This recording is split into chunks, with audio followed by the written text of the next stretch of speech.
Come on, please get in your bucket. Just working with the cat.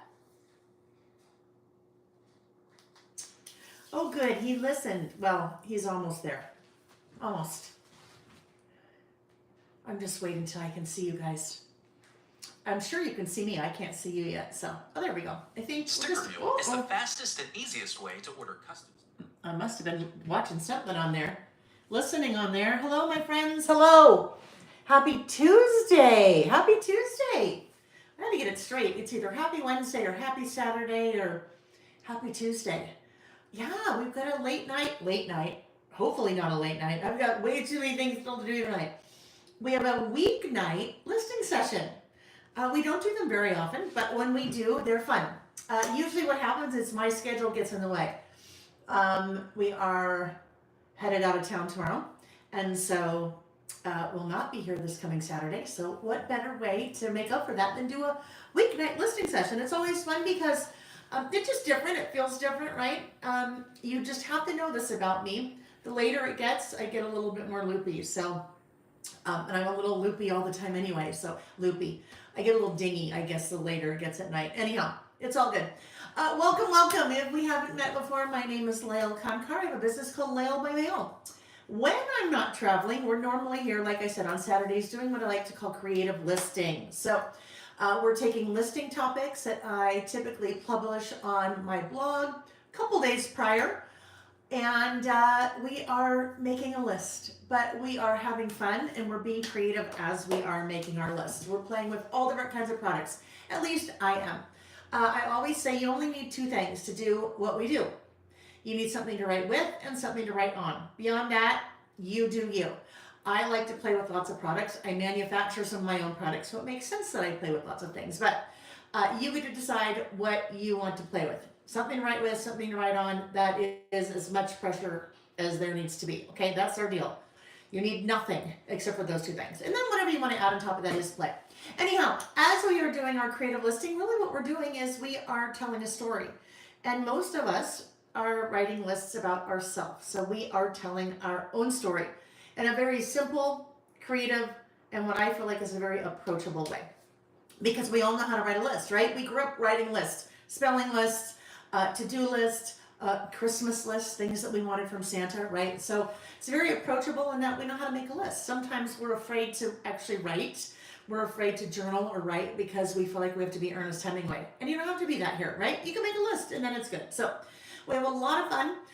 We have lots of socializing. If you are watching live, welcome to you. There is a live chat that takes place, and that's when we socialize. I mean, I'm talking at you guys all the time, but if you are in the chat, you can feel free to pipe up, say hello, and if you want, tell us where you're from.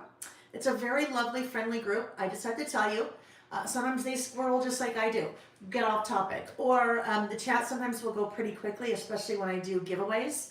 That sometimes what you write in the chat may get a little bit lost, but don't be offended. That's not you. It's either me and I missed it, or it's just lots going on in the chat. So don't be shy. I always tell you, if you needed me to see something, make sure to, and I didn't respond, type it again, all uppercase, and then generally I will see it. I can definitely see things more when I flip the camera. Right now it's really hard for me because I can't eye contact with you and then see the chat at the same time. So, but we laugh, we play, we learn. Sometimes we cry, but we don't cry because we make mistakes. Sometimes just, I'm not much of a crier, but every once in a while something will, get me a little teary, which is good, right?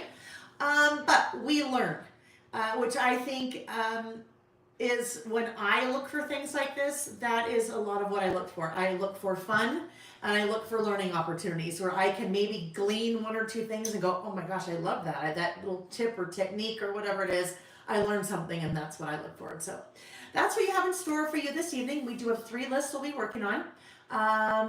There is a link in the description box of the video below. There's actually a lot of links because there's a lot of questions always. So we try to answer as many questions as we can in the links in the description box of the video. The very first link, it takes you to the blog post that tells you the list that we're working on. Now as we go, I'll tell you what we're working on too. And we'll talk about some other links that you'll find there as well. So I'm going to divert my attention now over here and take a look at the chat to see who's here, okay? And then we'll get going. We'll start playing. Hello, DG Mans from Pennsylvania. Oh, there we go. Marilee is from Sacramento. She's watching while she's making dinner. Lovely, lovely. Hi, Carrie. She's hoping everyone has a wonderful week. Beautiful in Oregon. It's beautiful here in Utah as well. Although it looks like it's been a little overcast today, which we've had crazy winds the last night and today. So who knows if something's blowing in. Let's see. Hello, Deborah. This is her first Tuesday Night Live. You were just introduced to me by Elizabeth at the Joyful Sojourn. I love that. Welcome, welcome, welcome, Deborah. It's very nice to have you here. I think you're in for a fun time. And normally we don't do Tuesdays, so definitely it's your very first Tuesday. Normally we do Saturdays. So if you're wondering, any of you, when we are doing our creative listing, your best bet is to like here on YouTube, follow on YouTube, subscribe on YouTube, and then you can even set the notification bell. If you do that, then you'll be notified. Now, I'm also send out emails letting you know when we're going to do this, but there's a couple of different ways that you can find out to make sure you don't miss anything. So welcome, Deborah. Hello, Mimi from Santa Cruz. Kathy is here from Southern California. Her work table is clear and she's ready to list. I love it. Hello, Amy. Amy is here with me. She's my right hand, and you will see her highlighted in blue in the chat with a little wrench next to her name. Not that she throws a wrench in things, but she's there to help monitor not monitor. Yeah, there's a different word I'm looking for. Anyhow, whatever it is. Not administer, not monitor, whatever it is. Anyhow, not mediate, whatever. She's here to help. So as I am using different products, she will be popping links into the live chat. So if I use something and you're like, oh, what is that? I wonder where I can find that. She's going to make it really easy for you to find. So watch for that. And welcome, Amy. Thank you for joining us as always. Amy's in Arizona. I think I mentioned I'm in Utah. Let's see. Mimi is very happy we're doing this on a Tuesday night so she could join live. Yes. Many of you are never able to join live when we're on a Saturday because you have commitments or life or whatever it is. So it's always fun to do a weeknight because we get some of you who are able to join us that normally can't. Welcome, Mimi. Hello, Carol from Central Canada. Happy Canada Day, Carol. That's today, right? I think that's still today. I know someone posted in the Lail by Mail Facebook group about it, but I think it's still today. And if not, happy yesterday. Hello, Danelle from North Texas. Diane says, happy day. Hello, Wanda, the Queen Bee 8. Hi, friends. Hope everyone is having a blessed day. Hi, Lail. Hello. AF Scrapper Mom. Hello, hello. Oh, goodness. We've got someone in the house from Portugal. I love that. Margarida. I won't even try to pronounce your last name, Margarida. But welcome to you. I don't know if we've had it. No, I know we have. I know we've had Portuguese people with us before because someone way in the past was talking about is it the Five Islands? The Five Islands off of Portugal, off of the coast, that on my bucket list now to go to for sure. So welcome to you. That's another fun thing that a lot of times we end up getting a lot of internationals with us on evenings because sometimes Saturday mornings don't necessarily work time-wise for some of the different time zones, right? Like our friends in New Zealand and Australia. So welcome to you. There we go. Debbie Haynes is from Australia, from Sydney. It's cold and raining this Wednesday morning. Well, I'm glad you were able to join us. Okay, Margarita, hold on. I did the time wrong because maybe 8-hour difference. I think maybe 8 or 9 hour difference from where I am. It's 1 a.m. So you are up in the middle of the night joining us. I love that. Maybe I'll put you to sleep. Probably not. People don't often say that my voice lulls them to sleep. It's not really a calming voice. It's a little bit more, but nice to have you. Hello, Nancy Stone, also well from New Zealand. Lulu is here from Florida. It's your first live. Well, welcome, Lulu. I love that, Lulu. Let's see. Rebecca, are you also from Australia? I love it. Look at the Aussies are in the house. New Zealander. What do you guys call yourselves? New Zealanders, maybe? Aussies and New Zealanders and Canadians. Wanda, you're not feeling well tonight. Oh, so sorry. Well, you know what? Now you've got the perfect excuse to just hang out and relax with us, right? You got to take care of yourself. So please take care of yourself. Sorry to hear you're not feeling well. Hello, Mari. Mari Geiger just won a prize. About a half an hour ago, she won a prize. I did the after party prize drawings from our listing session on Saturday. And Mari was the random lucky winner. So always prize opportunities, friends. So we'll do another live one tonight, and then there'll be an after party one. So I'll talk about prizes when we're ready, just so you know how you can participate. And congratulations, Mari. Belinda, hello from Chicago. Oh, Margarita said it's very hot in Portugal and she can't sleep. Oh, that's right. I think I saw something on the news the other day that parts of Europe are extreme heat wave, right? Oh, so sorry. That makes it tough, doesn't it? Hello, Shelley from Georgia. Anita is from Cole Harbor, Nova Scotia. It's 9 p.m. there. You're likely to fall asleep, but you're here for now. Perfect, right? Yes, it is 6 p.m. here in Utah. And then some of you, the further east you go, the later it goes, right? Nova Scotia. Is that, okay, my Canadian geography, not so great. Like, is that the same province as Halifax? No. Nova Scotia, oh my gosh. Okay, I'm going to say it right here. I'm ignorant American. I know some of the provinces, clearly I don't know them all. Is Nova Scotia a province? Don't make fun of me because I didn't know that, okay? Anyone here? It's been too long since high school geography. Let's see, Nancy's from Nevada. Rebake A, I love that. She said, listers win, yes? Her 5-year-old just wrote the shopping list for the very first time. Keep that shopping list. Keep the shopping list. You want it. You want to keep that because that is, talk about a time capsule, right? Keep that shopping list. I love that you have that, and that's so cool. Yeah, we got to get them. We got to get them young. Let's get all these folks in our lives, got to get them listing. Because if we get them functionally listing, right? Shopping list, spelling list, listed, Christmas list, then we can get them creative listing after that, right? I love that. That's so cool. Heather says 110 in Arizona. Oh, goodness. Oh, sorry, Heather.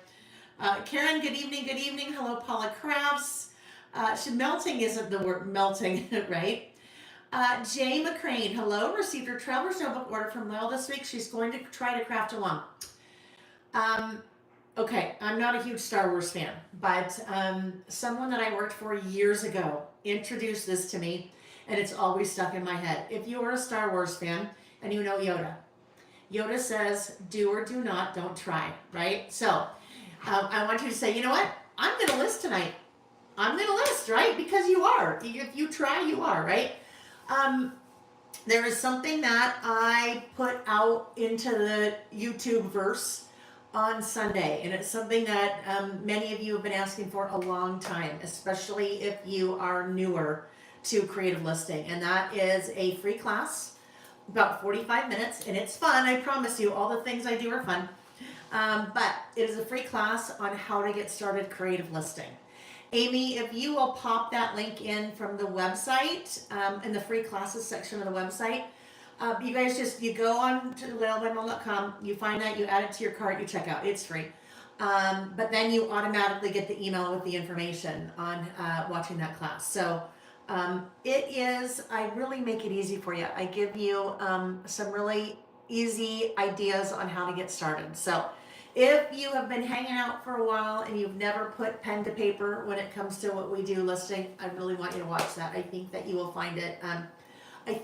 Helpful. That is the biggest question that I get from people. Okay, I want to start creative listing. I don't know where to start. So you'll walk away from that class knowing where to start. Okay. So Jay, yes, hang out with us tonight. I love that. Make a list, and then if you haven't watched that class, go watch that class. Maybe this weekend, maybe if you've got a longer weekend because of the 4th of July holiday, if you're here in the U.S., wherever you are, it's a good one. So watch that. And that really goes to everyone.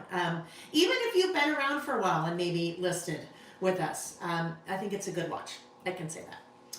All right. And I'm glad you got your order. Lily and Denise worked so hard in getting your orders out and quickly because, yeah, I'm like, if it was me, I'd want my order right away. Hello, Dawn. Hello, Bev. Illinois and Kentucky in the house. Danelle is going to be organizing supplies while watching. Yes, that's always fun. I always love to do that. Thank you for the reminder, Karen. You guys, if you're here watching live, well, really, if you're watching live or you're watching the replay, just one quick second and give the video a thumbs up if you would. That's so helpful. You have no idea. That can help anyone that you're interacting with, any content creator online. Just a thumbs up. So helpful. Jackie from Henderson. Hello, Jackie. Moderate. Thank you. Thank you, Amy. That was the word, moderate. Yeah. AF Scrapper Mom Vicky from Tucson, working on her daughter's college album and tuning in. I love that. I love that. And that's the other thing. Some of you just hang out, right? Some of you have never picked up a pen to list with us ever, but you still like it here and you like to hang out. You like the camaraderie and the community, which I love. Let's see. Heather is here from Louisiana or LA. Don't know which one that is. LA or LA. Working on a Hawaii mini book. Oh, I love that. Fun, fun, fun. Zen Girls. Yes, we're just starting, Zen Girls. Just starting. Canada Day. Okay, yes, it still is Canada Day. Today. Canada Day. Yeah. All right, just want to get through the chat and then we will get ready, guys. Heather! Hi, Heather. Heather, Amy's daughter, is here. Heather, I've gotten to know Heather quite well over the last couple of years. Heather lives in Houston. I think I can say that. Some of you may have met Heather because Heather was at Little Craft Fest and was hanging out with us and helping and just, yeah. Hi, Heather. Fun to have you here. Oh, no. Oh, my gosh, no. I totally messed that up. Amy, you know what I read? I saw Heather, Graham, and then I saw Sonam, and below that, Heather's not here. Well, we'll just pretend like she was, right? Hi, Gerda. Nice to see you. Tabitha. Hi, Tabitha. Melinda. Hello, Colleen. Happy Canada Day. Yes, yes, yes. Our lovely friends from Canada. Carol, Nova Scotia is an eastern province. Yes, okay, I thought so, but then I thought, ooh. Halifax. Is Halifax in Nova Scotia? I've been to Halifax. And I've been to, is Moncton above Halifax? That's how I know there's a different time zone. One past Eastern, right? Anyhow, the things we remember. I taught at a scrapbook and cards event years ago up there. That's a story. That is a story for another day. I could tell you that story for probably 6 hours. Zen Girls, her geography knowledge is to the taco shop, the mall, and the scrapbook store and church, right? Sometimes we feel that way, doesn't it? Okay, there we go. Thank you, friends. Halifax is the capital of Nova Scotia. Gotcha. Thank you. Okay, now I don't feel as silly, you know. All right, friends. I think we are. Jane, hello. Oh no, Jay. I'm not reading very well tonight. Thank you, Amy, for popping that link in the description box, or excuse me, in the chat for that free class on how to get started creative listing. If you are watching the replay, that link is also at the top of the description. So maybe a couple lines in. You'll also see that at lailbymail.com though. Easy. Under free classes. Karen's got a couple lists done per day for 2 weeks. Karen, you are on a roll. I love that for you. Hello, Laura. Okay. Christy, hi. She's excited to list with us tonight. Then she'll be gone for 3 weeks visiting her daughter and grandkids in Tennessee. Have the best time. That sounds wonderful. All right, friends. I think we're ready. We have a couple of housekeeping items we need to talk about before we dive in, okay? I've got them scrawled down in my little chicken scratch notes here. I talked about the free class, all right? That free how to get started creative listing class. So make sure to watch that. It won't go anywhere. It'll be around, but that's a good one. So that is our first. I got to cross these off so I can see what else is here. There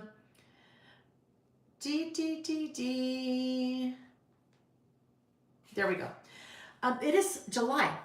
And this is the 5th year, I think, that I have done a Christmas in July, a little Christmas in July thing. It's a two-pronged thing. Number one, to get ready and get room for all the new Christmas product coming, I put all of last year's Christmas and winter products on sale. And they are, when I say they're on sale, they're on sale. They are priced to move. So you want to go to lailbymail.com right there in the banner that's right there. there's a button to click and that will take you to that sale. But I said there's two parts to that, right? Christmas in July, we all like presents, right? We all like presents. And so I have a little present for you.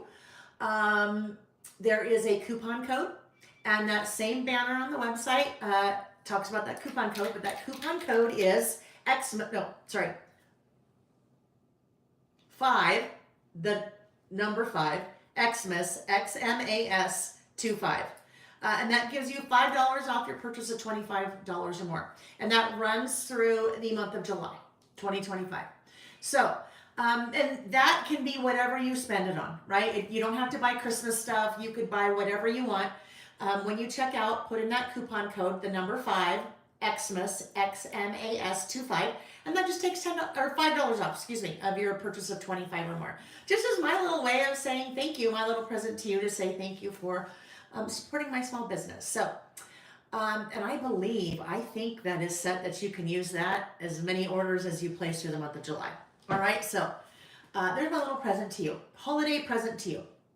We got that, we got the coupon code. Speaking of Christmas, if you missed, I've mentioned this a couple times in our lives.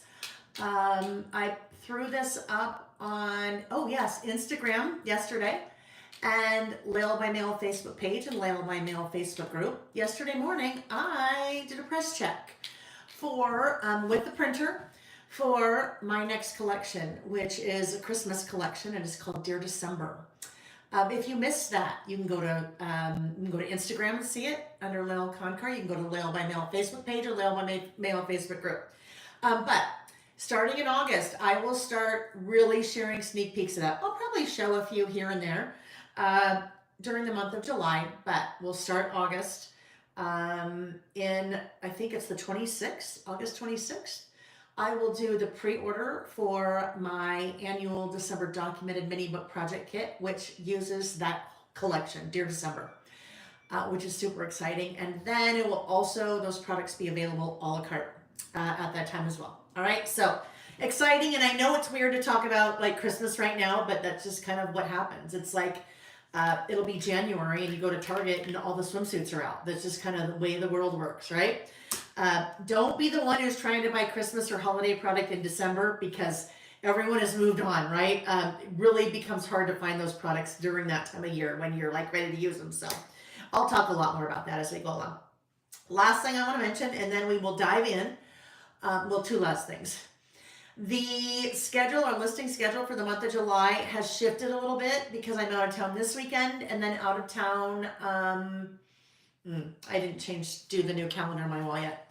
About the 20th, I think, somewhere in there. So just make sure you look for that updated listing schedule, because I don't want you to be looking for me on a Saturday and I'm not here. So there's 2 weeknight listing sessions this month, and then I think 2 are Saturdays.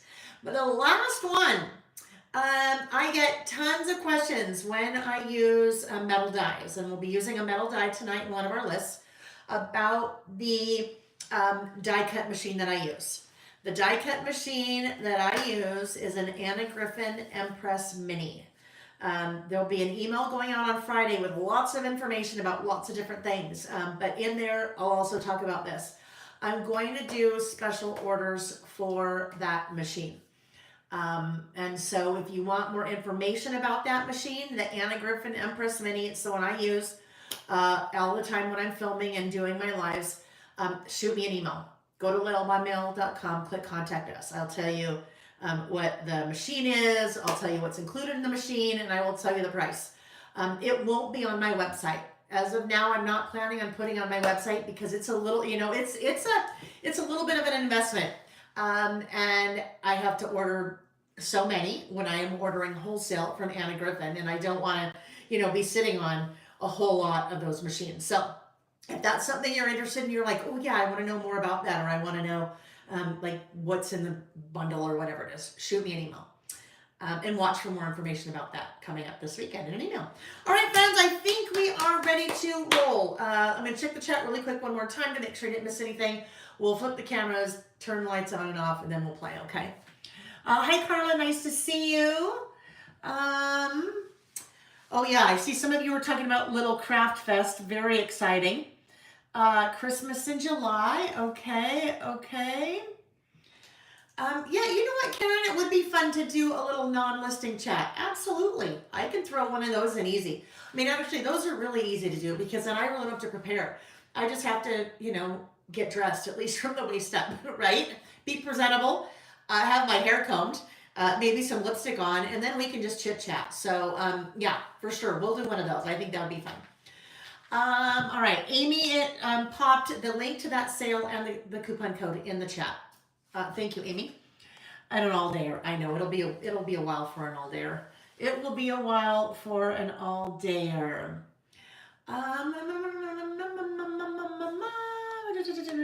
Just checking, just checking. Okay, I think we're good. I think we are good. Hello, Lisa, Lackey, and Carol. Nice to see you, ladies. All right, I'm going to turn off the overhead lights, turn on the studio lights, flip the camera, and then we will play. Okay? Okay. I know we just have to get some of those. We've got to get housekeeping items out of the way first. It's like the first day of school, or maybe every morning of school. The teacher has to do the roll. You've got to figure out, I don't know even what they do in school anymore in the mornings. Like if there's a set routine, the announcements where the principal comes on, I don't know. Marilee, you can tell us that, I know. What happens? But we got to get the housekeeping items out of the way first. So then we play. All right, how are we looking there? I think we're looking pretty good. Okay, let me plug us in so we do not lose power. That is the most important thing right off the bat. Right off the bat. Okay, so let's take a quick look at the 3 lists that we did on Saturday, just a few days ago, right? Actually, I need, hold on. Hold please. Oh, here we go. Okay. So we did 3 lists on Saturday. One of the lists that we did is this list right here. I call this list What a Day. This is very much what I call a time capsule list. I talk about time capsules a lot. When we are making lists, in a lot of cases, they are very specific to a particular point in time. A currently list is a time capsule list because you're taking a snapshot of what you're currently realizing, celebrating, buying, drinking, eating, writing, enjoying. Time capsule. That is today, right? Or, current time. Same thing with What a Day, but What a Day takes an even more of a microscopic look because you're just picking a day and you are making a list of what you did that day. This type of thing, I wish I was doing this when I was in high school, when I was in college, when I first started out in my career, when I was in a new mom, because a list like that tells so much of a story, right? And it's a story that it's really hard to get that type of story in writing, unless it is literally like that. This is what I did today. How do you represent what a typical day is in your life? I wish that I had something like that of my grandmother's. I wish that I had something like that of my mother's, right? So this is a list that we usually do about once a month, and that one is called What a Day. That was one of our lists. Another one of our lists, this guy, things that make me laugh. We had a lot of fun with this. When we are doing our lists, I'm obviously telling you what's on my list as I'm working on it. But I love that a lot of you pipe in the chat and you are talking about when I say, oh, these are the things that make me laugh. What makes you laugh? And then the chat just goes in just such a fun direction. And that's how I think we all kind of get to know each other. That's why I get to know some of you guys by you participating in the chat. But for this guy, we used the Love is Kind collection from Pretty Little Studio. It was fun because Melissa, who owns Pretty Little Studio, popped in last Saturday and was with us for a little bit. There are a number of products that sold out again. You guys like the Love is Kind collection, which I love. That sold out again. I reordered and my reorder is shipping from Melissa tomorrow. So as soon as I know that is on the way, I will go back and add those products onto the website. So as soon as they hit here, then we'll get them, in your orders if you're ordering. So this just things that make me laugh. I used By the Numbers Allison stamp set to number my list. And we played with some pattern paper, some die cuts, colored pencils, some clear stickers. Just had a lot of fun on that one, right? Things that make me laugh. Our third list is one that we do every month. We've been doing this list every month for the last 5 years. So I have 60 of these, 5 years worth, 12 per year, 5 years, 60. This one is called About Last Month. I still need to fix these photos, friends. So I just didn't have time to do that from the little sticky that I got all over them. But anyhow, About Last Month. This is a recap of whatever happened during the month. I add photos, I add a run-on list, do a little bit of stamping, and call it good.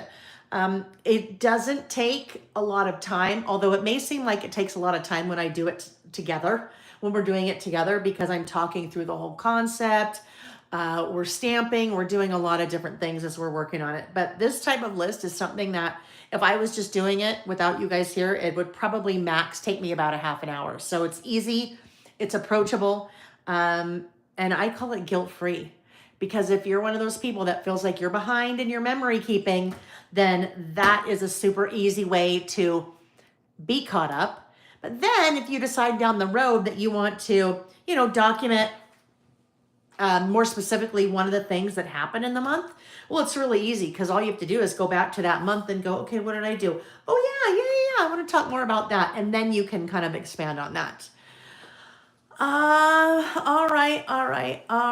Hello, Sarah Foss. Nice to see you. Karen. And Karen, you know what? Karen brings up a good point. And I missed part of your comment, Karen. It was the 13th anniversary of her birthday in heaven, plus your son's sister. Okay. So you had some things going on, I think, in June that were a little heavy, right? And like you said, that reflection hurts sometimes, so you avoid it. And you know what? That's okay. That's okay. Sometimes that's when a list that we do, like a looking forward, is something that maybe is a little bit easier to do than a reflection, right? But the beauty of all the lists that we do is that you get to decide, and I'm speaking to everyone now, not just Karen, but you get to decide what goes on your list, right?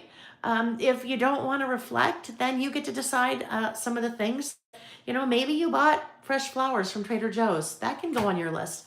What goes on my list really varies from month to month. So, but not everybody does all the lists that we do. Sometimes there are lists that, may seem totally benign, right? For most people, but for a few of you, it may be something that is really, really painful. So, you don't do that list. Or we'll also talk about ways that you can kind of tweak the topic of the list a little bit to make it work for you if perhaps the list topic doesn't work for you. All right. So our first list today, books on my to read list. These are books I want to read. We have done a couple of book themed lists in the past. We've had conversations as part of a class that I did, a Reading Traveler's Notebook project kit in class, about books and tracking your books and how do you track what you want to read and what you've read and rate your books and things like that. At some point down the road, I have on my list to do a reading themed Traveler's Notebook insert, a reading themed stamp, maybe even like a reading themed mini collection. We'll see how far we go with the mini collection, but for sure, a reading themed insert that is specific to reading for you to fill out and then stamp set. But I keep track of the books that I want to read in a whole bunch of different places. I use Goodreads. I know a lot of you that like to read use Goodreads. I also keep track of them via the camera roll on my phone. If I am maybe on Instagram or something like that and I see someone talking about a book, I'll just screenshot it. And then it goes into a little folder, a private folder on Instagram. Or if I save it to a private folder on Instagram, or I screenshot it and then it goes to my phone in an album on the books I want to read. I am very much judge a book by its cover when it comes to reading. That's how a book draws me in. But I also read mostly on my Kindle. So you don't really get that same effect on a Kindle because you can't really see the book cover, right? That's how I browse, is book covers. So sometimes having a screenshot in my phone is a good kind of trigger or reminder of something that I want to read. But I think it's also fun to make a list like this, a decorative list, a creative list on books that I want to read. So if you are not a reader, that doesn't mean that you can't participate in this list. Just tweak it. Maybe it's shows that you want to watch. Maybe it's concerts that you want to go to. Maybe it's Broadway plays that are on your bucket list. Maybe it's really it's kind of any kind of, it really could be any kind of to-do list. Or maybe it's this is what I'm going to do. I have to decide if I'm going to just do this one on my own and show you guys or bring it into a Saturday listing. But national parks I've been to. This could also be books that you have read. So you can tweak the list if it's not quite your topic, turn it upside down, make it work for you. So our first list, books on my to read list. So I'm going to be using for this list some products from the Simple Stories Book Fair collection. All right, so we took a look at this book fair collection last Wednesday night when I did a What's New Wednesday. So if you haven't really seen this collection and you'd like to take a closer look at it, you'll see that here on my YouTube channel. What prompted this list as I was doing that What's New Wednesday and kind of unboxing the collection was this guy. This die cut is from they cut it off. Not they, my team. After I go through the unboxing, they kind of repackage everything for me so I can work with it. I think these are the big bits. The big bits. You got to enunciate that one. Big bits. So they're just large die cuts. But I saw this and I'm like, oh, look at that. That is like a really beautiful bookshelf. But when I saw this, you know what I think? That screams pocket to me. So I'm going to be using this die cut. I will be creating a pocket out of it and I will put my list in that pocket. So those are the book fair big bits. So I know I want to use that to start. Well, don't want to get confused with this guy. This is for one of our next lists. All right. So we've got that going for us to start. Now, also take a look at the paper pad. So I would like this to be a 2-page list. Or you know what? Actually, I don't think so.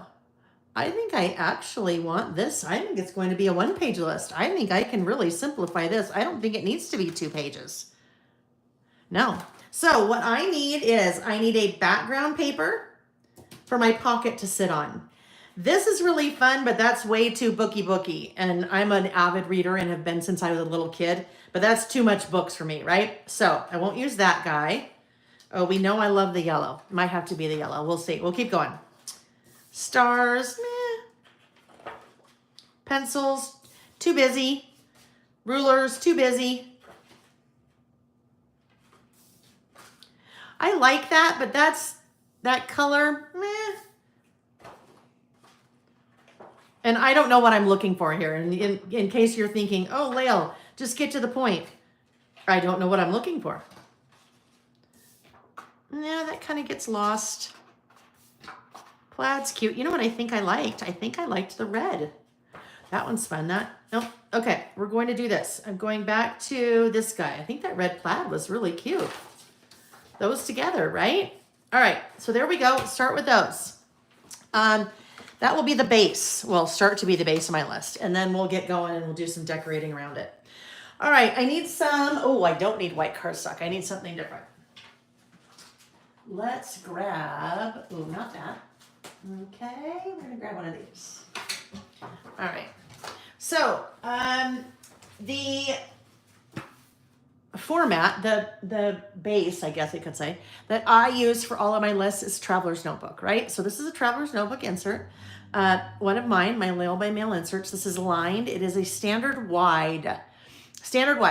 So it is 5 inches wide by 8.25 inches tall. So when I am starting out with a base like that, I am trimming down my base to 4 3/4 by 8. That will give me a nice white border all the way around. So let's take this guy, get my trimmer out, and I will trim that to 4 3/4 by 8.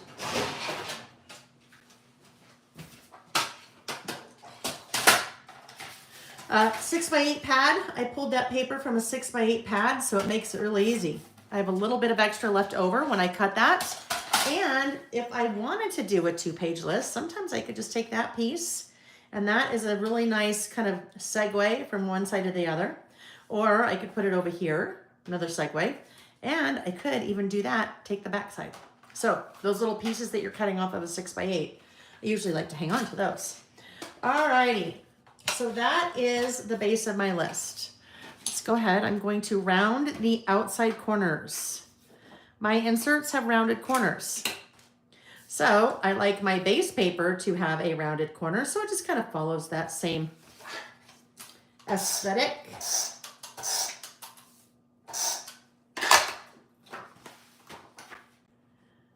All right, how are we doing tonight, friends? Where are you? Is it past dinner time? Have you eaten? Is it early? Is it still West Coast where it's like, oh yeah, it's 5:45, not quite dinner time yet. Outline it in white, not black. We'll see. Maybe. Zen girls, you just had a glimmer driving home from work and you saw the sun rays over the Rocky Mountains. Oh, that's beautiful. We have those too here in Utah. The sun rays over the Rockies. Well, Wasatch, not the Rockies, the Wasatch Mountains, but beautiful, right? That's awesome that you've seen that. I love it. You've eaten, and West Coast, still early for Carrie. Karen, yes, same time. Carol's in Central, so 7:41. Gorgeous in West LA. Sarah's at her patio is your daily glimmer these days working from home. Yes, absolutely. So we've got some West Coasters, couple East Coasters. All right. What tool do you use to round the corners? Margarita, this is a corner rounder. Comes in a set of 2. And I just got these back in stock again. They've been out of stock for a while. But comes in a set of 2. And they just give you different angles, depending on which one that you use. All right, so there we go. To make this a pocket, right? I want to be able to put something in the pocket. I need to keep that open, but I also need it to adhere. So I'm going to grab some 1/4-inch score tape, double-sided tape. And I'm going to use this as opposed to my tape runner, because anytime I'm doing something interactive, I like to use some adhesive that's a little bit stronger because things will be pulled in and out of that pocket, right? So that's the top. All right. I'm just going to do that. Ooh, I wonder something now here.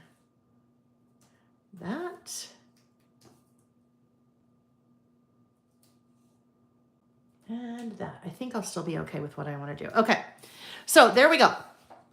Now I am going to just reveal a little bit of that release paper. Maybe. We'll do it from this end. My fingernails don't want to cooperate. Come on. Oh, heavens. Sometimes fingernails, right? All right. Hang on. I'm going to grab my paper piercer. That'll help get it. That'll help snag it. All right, there we go. So I am only going to reveal a little bit of that sticky. So that part is sticky. That's the release paper. I'm going to do that on all 3 sides. Just reveal a little bit. And you'll notice the release paper, I have it sticking out the edge, not inside. That part's really important here for what I'm about to do. If you've ever used score tape or double-sided tape before, it's super sticky. That's why you like it. But you know what? It's super sticky. That's why sometimes you hate it and want to swear at it. It's so sticky that basically you have one shot to get that on and to get it straight. And if you don't get it on straight, well, guess what? Kiss it goodbye, because it's there. If you try to lift it up, it's going to make a mess of your project. So by just doing this, revealing a little bit of the sticky, I'm going to turn this upside down. I've just turned both of those upside down. I'm right-handed. It's a little bit easier if I do it that way. I can move that wherever I need, and it is not sticking, right? So that gives me a little bit of wiggle room. I am able to move it around freely until it looks even. That looks great. Then I press down on all the parts where that sticky is revealed, and then gently pull out that release paper. That has saved my bacon so many times I can't even tell you. When it comes to getting things straight with really strong adhesive like that, that works really well. That is Score Tape Hand Can Plan. Hand Can Plan. Welcome. So Hand Can Plan. I saw an email you sent earlier today. And I clicked on your YouTube channel. So I can't wait to see what you do with the things you ordered. Make sure to either tag me in that or shoot me an email so I can see what you do, okay? And welcome to you. Let's see. This is what happens. I get sidetracked very easily. I look up at the chat to make sure I didn't miss anything. Then I feel like I'm like left out. Oh, we're talking about your books. Just finished Great Big Beautiful Life by Emily Henry. I wonder if that's on my list. We'll see. I have a whole bunch of things on my list. All right. Okay. All right. Amy included the link for the score tape in the description box. Excuse me, in the chat. Thank you, Amy. All right. So here we go. Here's the start of our list. Now, I need something to write my list on, right? So what I thought would be fun to do would be to take the library card stamp. So let's see here. I need, hang on, my cardstock isn't in there that, and I need to help to be able to pull that out. There we go. Now, this will be interesting because I said, ooh, I hope.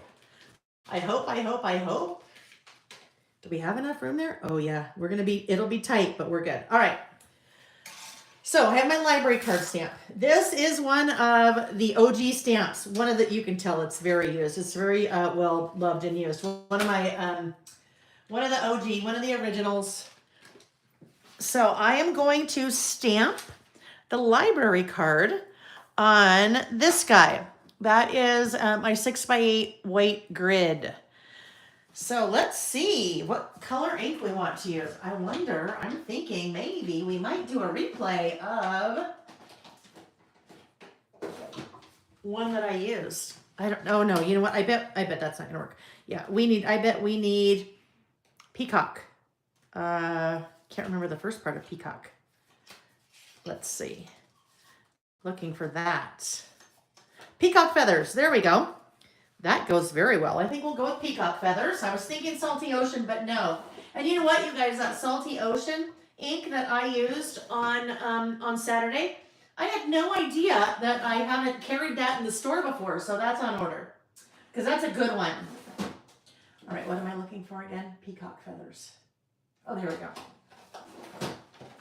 All right, so we will stamp our library card in peacock feathers. Those are my swatches, my ink swatches. I have swatched all of my Distress Oxides. So much easier to just pull those out to see what color kind of matches or coordinates with what I'm using, as opposed to start pulling all those guys out, right?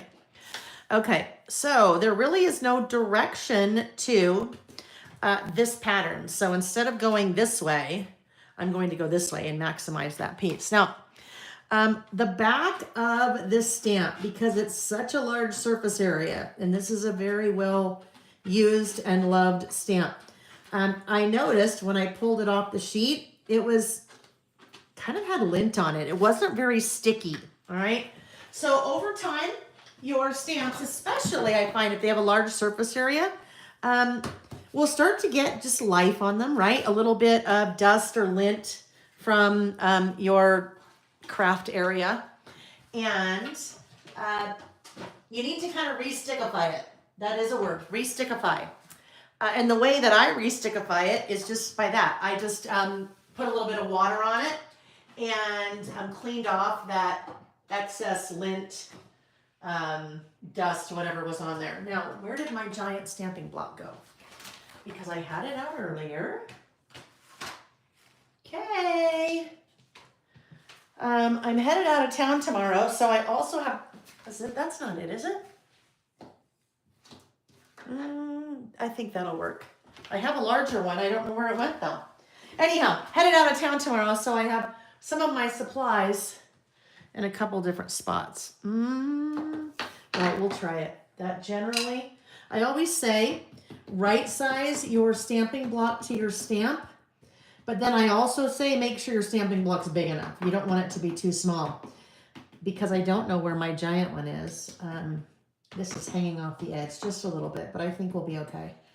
We'll try it. We'll see what happens. Now, I may have gotten a little bit too much up there. We'll see what happens here.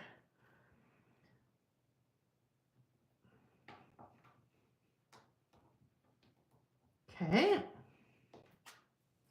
There we go. So library card, I missed a little bit there because it's a larger stamp.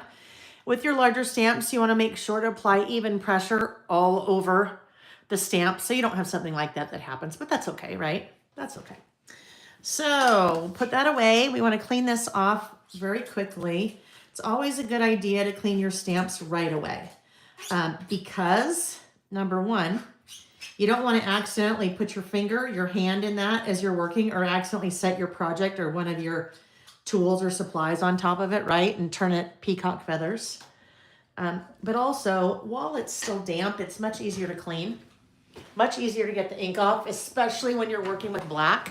Way easier to do that than, wait until later and then try to get that off.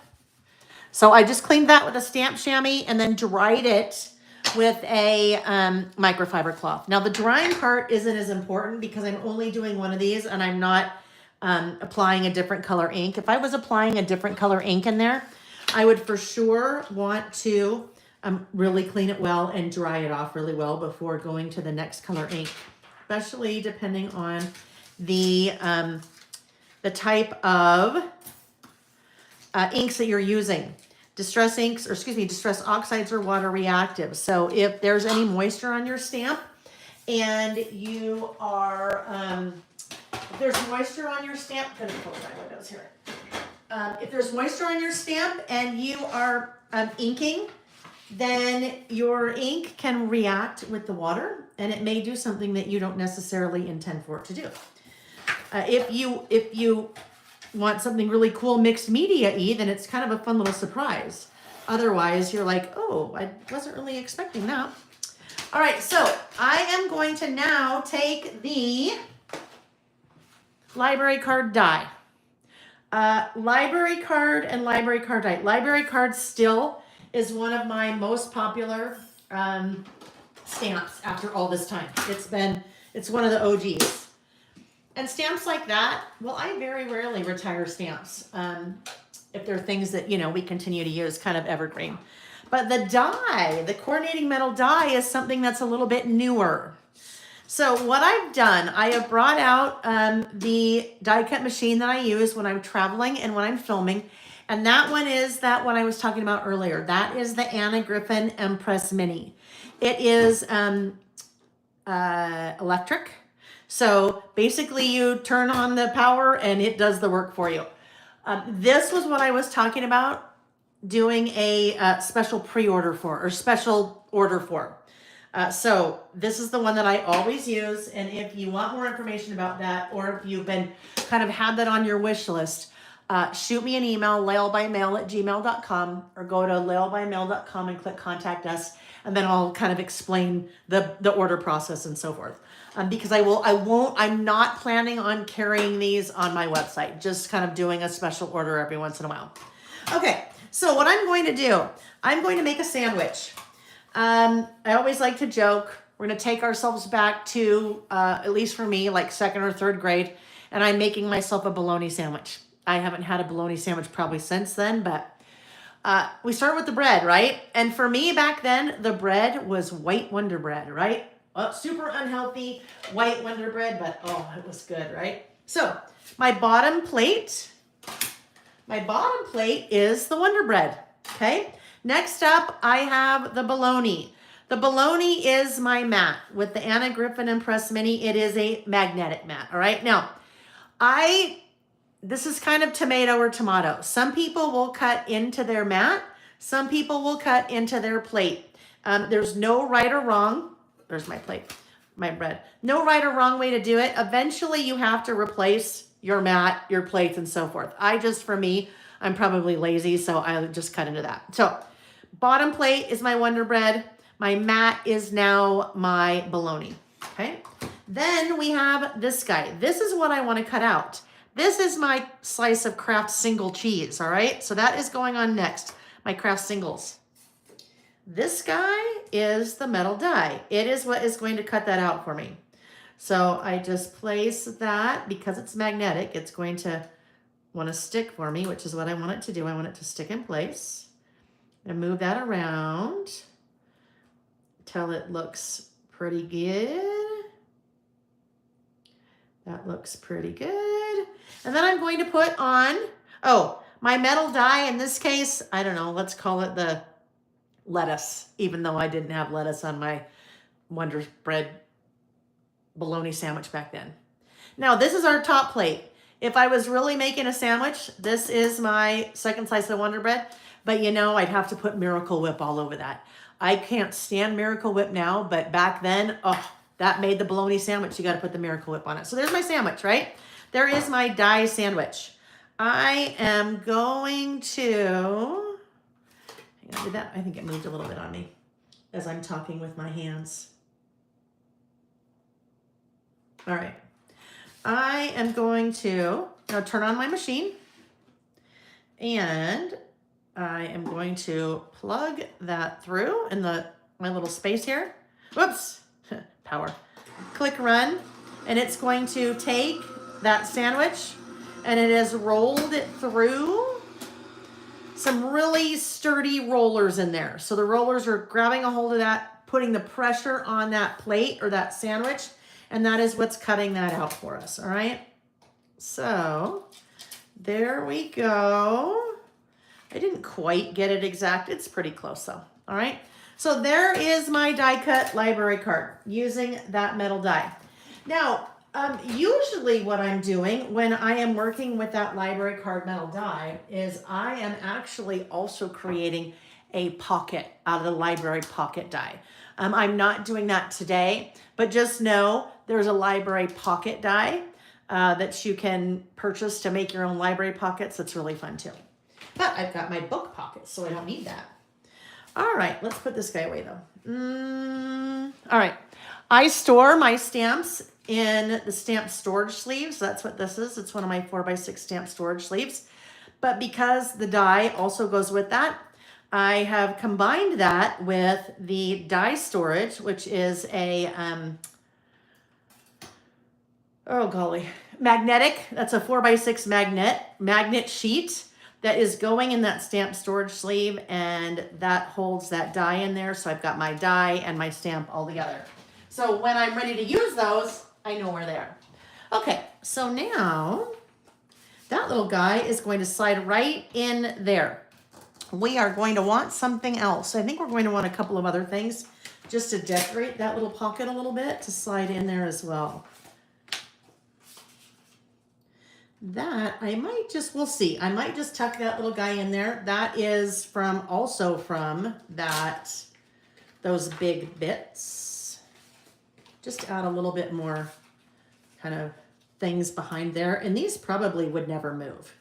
So I think I will take these two things like that.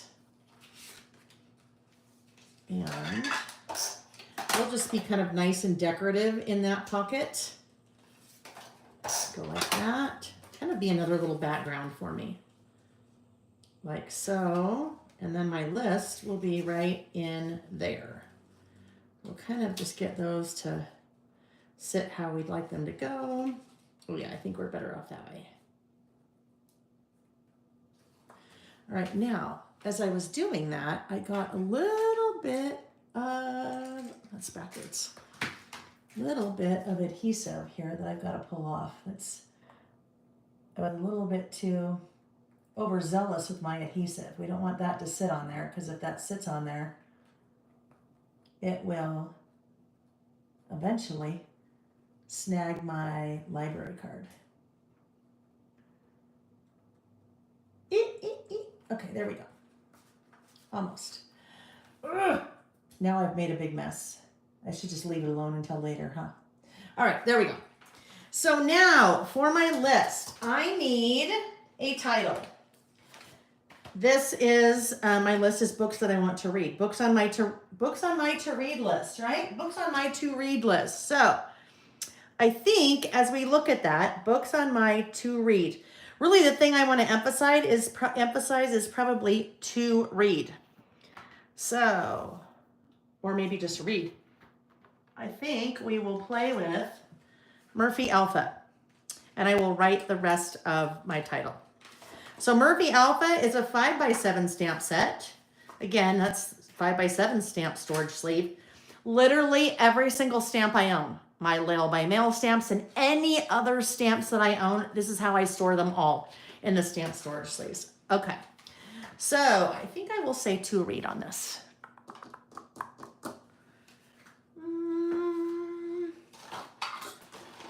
All right, that is just a little acrylic frame, little cheapo acrylic frame that I am going to put my stamps on just to kind of hold them.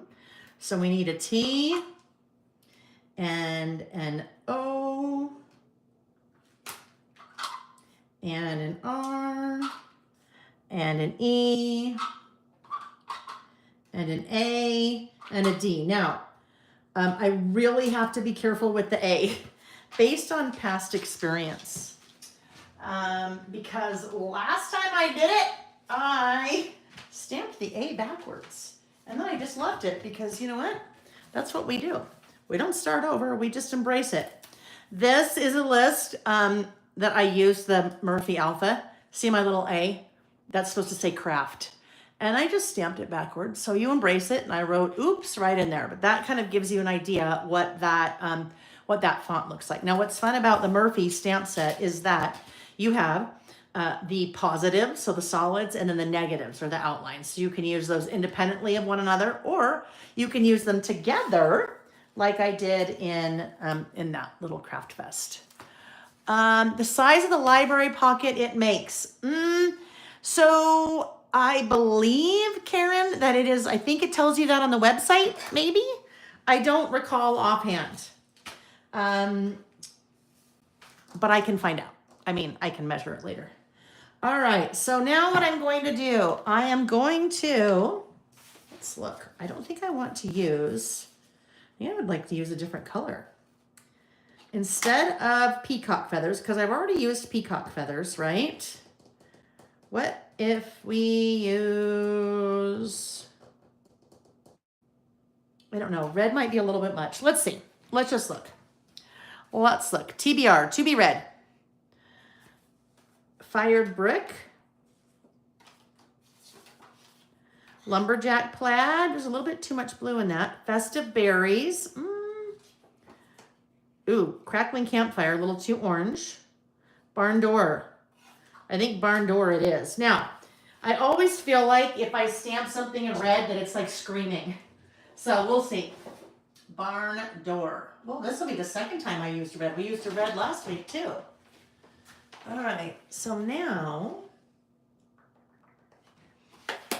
when I am stamping letters, stamping a word, I am not putting all of those letters on one stamping block like that, right? I could line all that up to read or to be read or whatever. I could line all of that up on the same stamping block, but I don't like to do that. The reason I don't like to do that is I like to control how close I get my letters. And with all of your photopolymer stamps, you're going to have a little bit of a buffer of polymer, of material around each of those stamps that makes it a little bit harder for me to get them as close as I want. So I will end up, each of those, I will end up stamping separately. I have pulled out, this is a set. That is a set of 2 cylindrical stamping blocks, 2 of my, well, stamping blocks, but that's a set.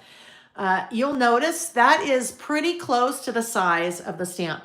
I am a firm believer when you're stamping in right sizing your stamping block to your stamp. If you only have one stamping block, then that means, in this case, this would be the stamping block that we used for everything. That worked really well for the library card.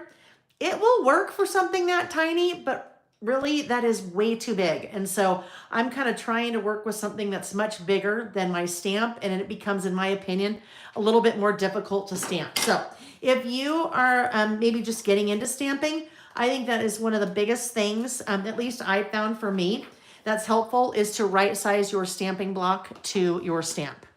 The other thing you'll notice, I just pulled out a notebook here. This is my little test book. I test all of my stamps before I actually stamp them in my project. Because that way I would much rather find something out here than find it out here. Like, oops, I didn't get enough ink. I need to make sure to really get a lot of ink on that in order to get a nice clear stamp.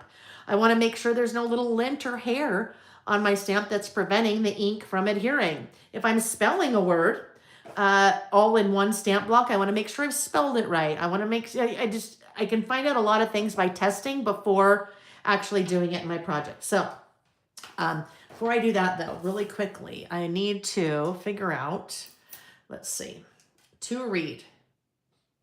All right. So let's look at, oh, now this will be interesting. So do I have enough room to read? I do, I can tell. So as I start to guess, I'm just going to guess about right here. In terms of where I start. Now, 1, 2, 3, 4, 5, 6. So there are 6 stamps in to read, and there's a space in between. So there's really like 7 spaces I need, right? Assuming that all of those stamps were the same width, I could start in the center and then go to left and go to right, but they're not all the same width. So I'm just gonna just start, okay? We're just gonna start and we're gonna go.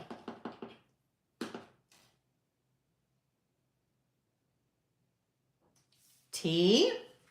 I want to clean these, clean each one really quickly, and I'll just put them as I use them right back on this little guy and then put them back all together at once. Here's my O, and we'll just test this one too to make sure that we're good.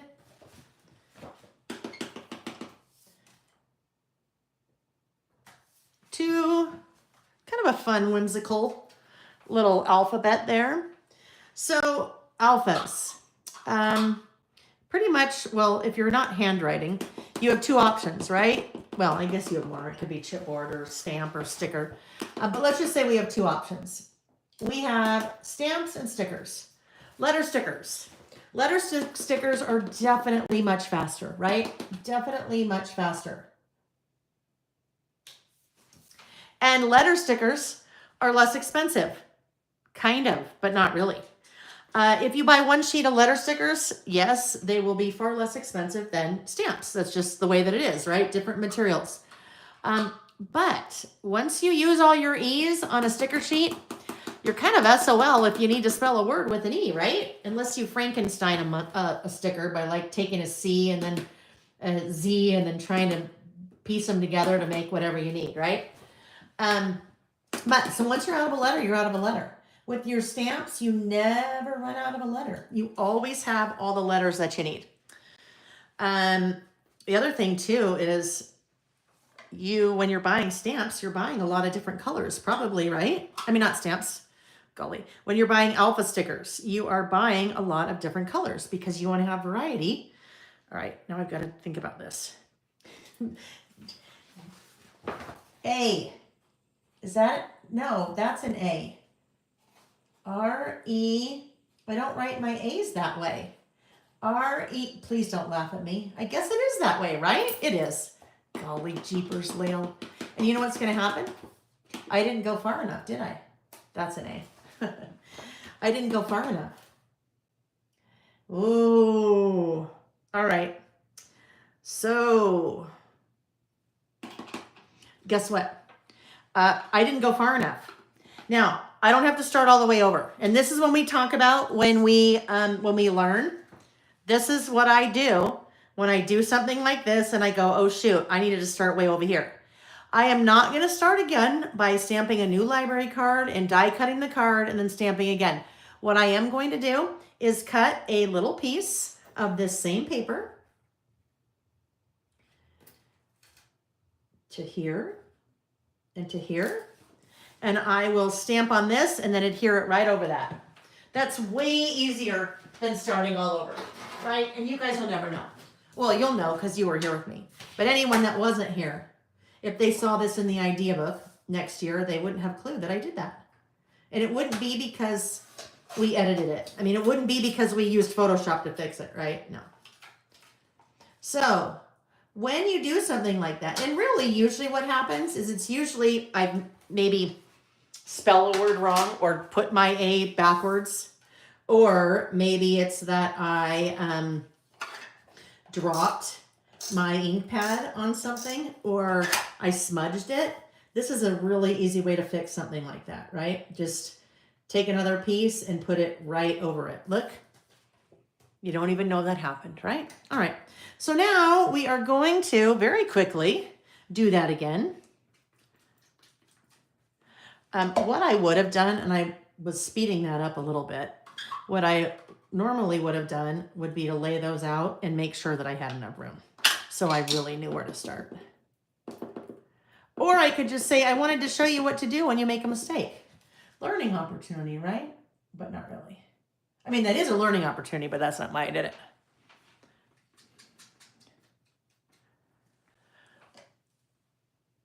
Ooh, so what Christy just said, something that's really fun to do with these stamps, because you have the solid and the outlined, you can stamp one in one color, the solid, like this, and then you can use the outline stamp to stamp in another color on top of it. It makes a really cool effect. That's what Christy just did. She said she stamped the solid letter in worn lipstick and the outline in festive berries. The combo is good. Yeah, it's a really fun one. It's a fun stamp set. I like it. Murphy, my all of my alpha stamps are named after pets in our family. Well, with the exception of the very first one, that was Willie, but that's a whole other story. Murphy is my mom's last dog. Many of you feel like you know Reggie, our cat, Sam's cat, who's now our cat. Sam's our younger son.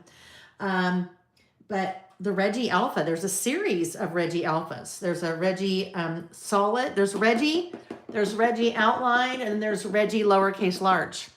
Those are all named after Reggie the cat.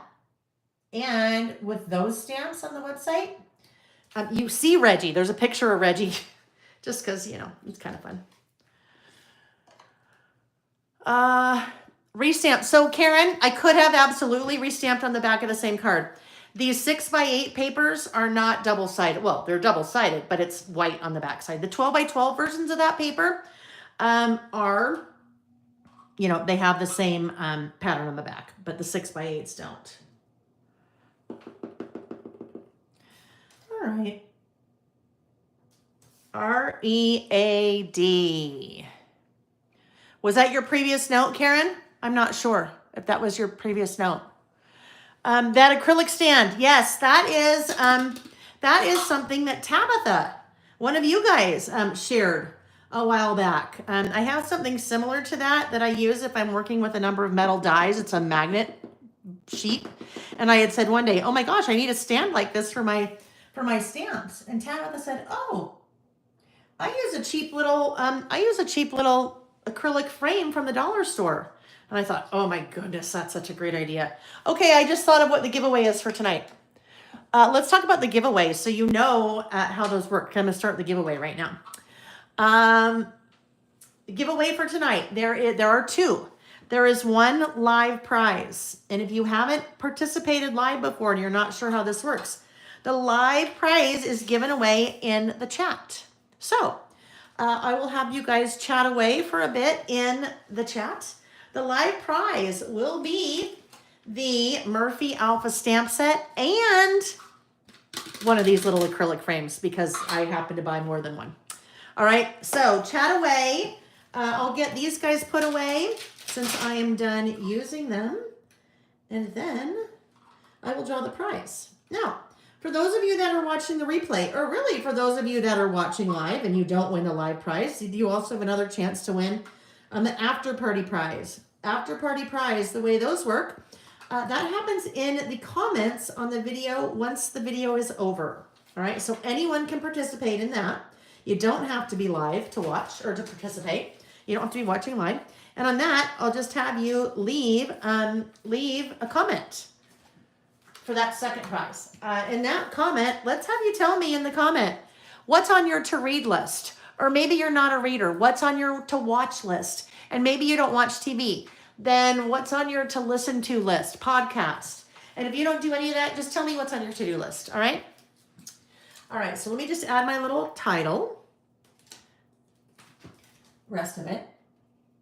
Books on my to-read list. Okay, there we go.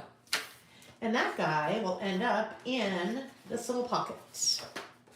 Like that. So now, look how much, like that just added that little fun red title there, just like took that from okay to okay. All right. So books on my to-read list. What's on your to-read list? Some of the books on my to-read list, I definitely know what they are. Other ones, I don't even know anything about them. I just saw somebody talking about them and thought, ooh, that sounds good. And I've since forgotten. They were just screenshots on my phone. So there is the first one on my list that I'm very excited to read based on a book that I read recently by the same author. That is, the book is called Atmosphere. The author of that book is Taylor Jenkins Reid. Taylor Jenkins Reid, a book that you might be aware of, that the author wrote, is Seven Husbands of Evelyn Hugo. Oh my gosh. I have had that book on my nightstand for probably 3 or 4 years. And I don't know, I just never picked it up. When Nick and I went to Oregon for our anniversary, I took that with me and I devoured it and I cried when it was over. I loved that book. So this one is called Atmosphere. Now, I am going to pull in some little book stamps, mini icon books. So these are mini icons, they're little 3x3 mini icon sets. On Saturday, I used mini icons outdoors and I used mini icon summers. And it just makes sense today to use mini icon books. Let me tell you what I'm doing here really quick. You'll see me as I'm working with those stamp storage sleeves and I'm pulling my stamps out. The stamp storage sleeves are awesome because all the same size, same shape, you keep everything organized. This is a 3x4 size that you just cut off the top for the 3x3. But you'll notice that I am pulling in and out a little piece of white cardstock. That's what I add when I'm storing my stamps because sometimes the plastic from the stamp storage sleeve, they stick. They tend to stick together, right? So I just pull out that little white cardstock from behind and put it in front, and that kind of breaks the stick, and that comes right out. All right, I need to do the giveaway. So I'm okay, let me tell you what I'm doing. I am stopping the chat. I don't stop the chat, but I just put my finger on the chat and I scroll up, and wherever my finger stops, that's the person that wins. All right, so the person that wins is Belinda Keller. Belinda Keller, you are the random lucky winner of the Murphy stamp set and then one of those cheap little acrylic frames to put your stamps on. So Belinda, please send an email to lailbymail@gmail.com with winner Murphy stamp and frame in the subject line, and then your name and address in the body of the email, and we'll get that prize shipped out to you. Congratulations, Murphy and frame. Now, if you didn't win, don't be sad yet. As I said, you've got 2 chances. Your second chance is the after party giveaway. Leave a comment on the video when it's done. And next time we list, right before, I will pick a random lucky winner there. Okay, mini icons book. So I will just use one of these little guys as kind of a bullet to separate the items on my list. Let's use this little guy. This guy's kind of fun. An open book with, I flipped you guys off. I didn't mean to do that. An open book with a heart in the center. Now, I missed tons of comments there, right? I missed tons of comments in the chat because you guys were chatting fast and furiously. And then, I was talking. So if I missed anything that I needed to say, if I missed anything I needed to see, just retype it all in uppercase. Paula Crafts, you don't have to be a little sad. You just go to the website and add it to cart. That'll make you happy. Let's see. Monica Stewart, some pick frame a magnet sheet. Yes. So what do you use for your dad? Okay, sheet. Monica, will you, I think maybe I'm not understanding what you're asking. Will you try that again for me? All right, here we go. Let's do, ooh, I think these will actually fit right on the line. Oh, perfect. All right, there we go. So the first thing on my list, like I said, that was atmosphere. Atmosphere. And the author of that is Taylor Jenkins Reid. Taylor Jenkins Reid. Now, we talk about time capsules a lot when we list. This is definitely a time capsule. If I was writing this list when I was in high school, probably every single book would be V.C. Andrews, Flowers in the Attic.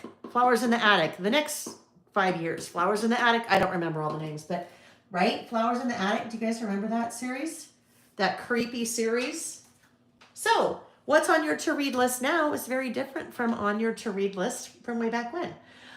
Maybe you have grandkids. Maybe this list is your favorite books that you read to your grandkids or the favorite books that you read to your kids when they were little. There's all kinds of ways you could take this list, right? Next, It's a Love Story. Annabelle Monahan. It's a love story. Annabelle. You guys will have to tell me if you know any of these, if you've read them, if they're good.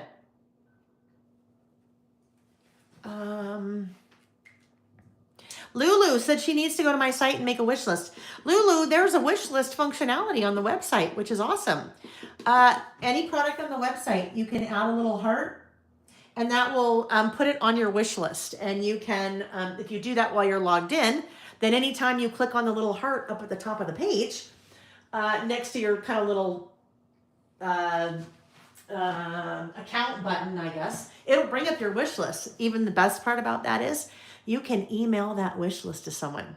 So next time someone says to you, hey, it's Mother's Day, or it's your birthday, or it's a special day, whatever it is, I want to buy you something, what do you want? You just say, hey, guess what? Let me send you a link, and then all the things on your wish list are right there. So you can keep track of what you want. Makes it easy. The next one, A Million Things, Emily Spur. A Million Things. Emily Spur. Now, as soon as I said, tell me if you guys have read any of these, then I'm like working, not really watching. So probably if there's one that I shouldn't read, you should tell me. Carol said Atmosphere is on her list too. Monica, I figured something like that was going on. Monica said, okay, wow, I tried to dictate my last question while walking one dog and holding a puppy, and that really didn't come out right. Monica, I had the feeling something like that was going on, but I didn't really, I didn't want to assume. So anyhow, I'm curious what she uses for a die holder when using dies in process. So this is very sad. I had the perfect thing. Well, I have the perfect thing, but they don't make them anymore. And it is this. Believe me, I've tried. It's this. It's Crafter's Companion made this. And it just, look it's basically the exact same thing, but that's kind of a metal. All right. They don't make this. It's not metal. It's magnet inside, but it's covered with paperboard. They don't make them anymore. I sold them for a while, and then they don't make them anymore. So just, oh, well, maybe, I think I found this on maybe Amazon. Kind of the same thing, but just kind of meh. Anyhow, there's not really I haven't found really kind of as good of a solution for that. Unfortunately. Maybe someone else has. Blacktop Wasteland.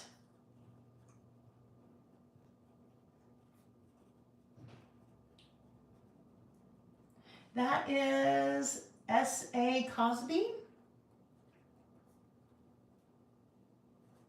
And this is what we do, guys. We decorate, we add our title, and then we just start making our list. Tracy, John Green's The Anthro. I don't know how to pronounce that, but I have that book. It is on my nightstand. Anthropocene reviewed. It's been on my nightstand for a while. So yes, I totally need to read that. A magnetic bowl from Harbor Freight or any tool place. That would work. I need to kind of research that. Yeah, I need to research that. All right, Adrift by Will Dean. Adrift. All right, so this is what I'm going to do, friends. I have a number of others on my list. Whoopsie. Don't want to do that. Quite a few. But I am going to stop this portion. I'm going to stop making my list. I'll tell you what else is on my list, but I will come back later and finish that list. I just don't want to spend the whole night with you guys just, continuing to write on my list, because that's kind of like watching paint dry.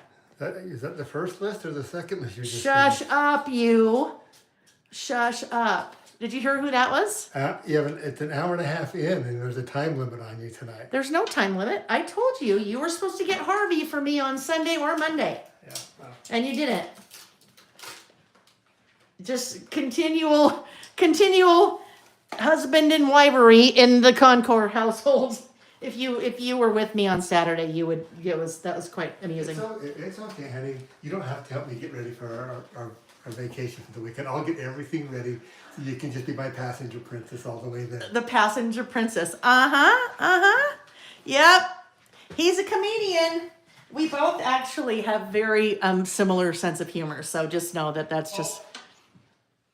I'm way funnier than you. You're way funnier than me. Okay, whatever. And husband heckling, yes. Nancy said, any more shop vac projects, Nick, right? And so I did actually ask him today, totally joking. I'm like, so Nick, are you going to be doing any sawing and shop vac and stuff? He did that downstairs and had no idea it would disturb us on Saturday. And it was quite amusing for several hours. Yes, I know he's got a to-do list, Danelle. He's got to get us all ready to leave in our RV tomorrow, because he didn't want to get the RV here on Sunday or Monday so I could help. But that's okay. All right, friends. So there is, I could leave it that way, but I feel like it's just a little plain. I feel like I need something in here, right? Something just a little bit more in there. So let's see what that might be. Let's take a look at, we have 12 by 12 sticker sheet. Is there something that we might do? You got this. That could be Keep Dreaming. Keep Dreaming is kind of funny, because really Keep Dreaming, it's probably going to take me a long time to get through those books, right? And it's not that I don't read fast. I actually read very quickly. It's just that I usually don't give my, or hit the books. I usually don't give myself time to do that. It feels like, I don't know, it feels like that I should always be doing something else, like working or laundry or something.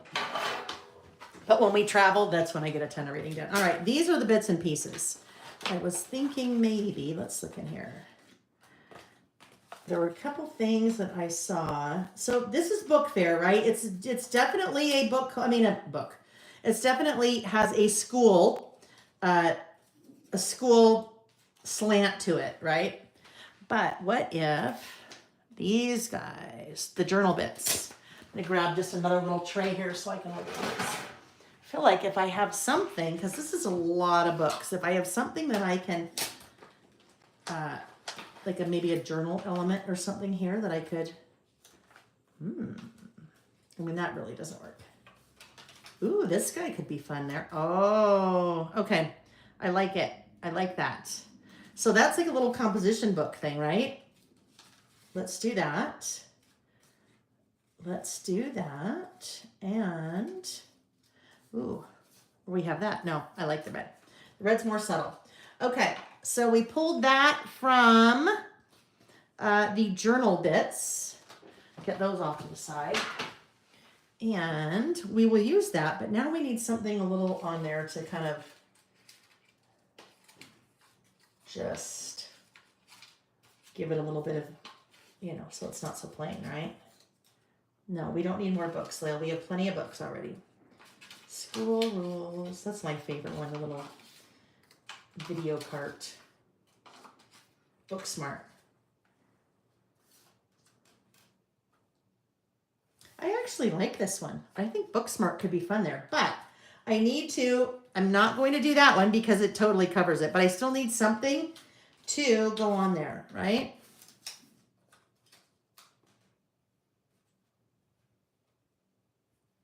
That would work.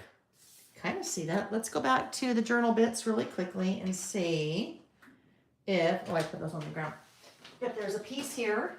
Now, if I want Booksmart to go on there, I really need something to kind of, ooh, nope. Too big, too big. Nope, class schedule. No, no, no. Well, I don't know, we might not find one on here. We might be going back to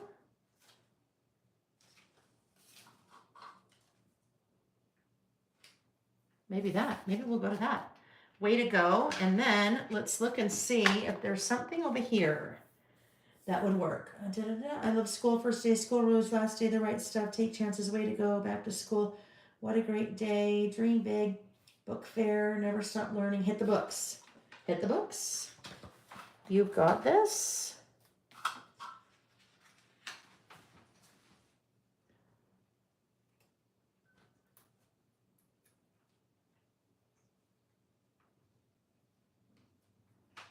What if we do that? And then what if we just do one of these little stars?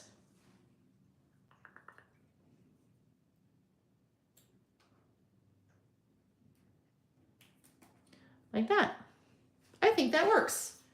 I think that will work. So what we're going to do, I will do, actually, let's move this up just a titch and move this one up just a titch. Come on. And then I would really like to, let's see. That could go there maybe because I would like to, I think, try to date this. It's important to date your list, especially like this, because this is what I want to read right now. It might not be what I want to read in 10 years. Or certainly what I didn't want to read 20 years ago because none of them existed. I think what I would really like to do, I think I would like to do a list of books that were like my kids' favorites.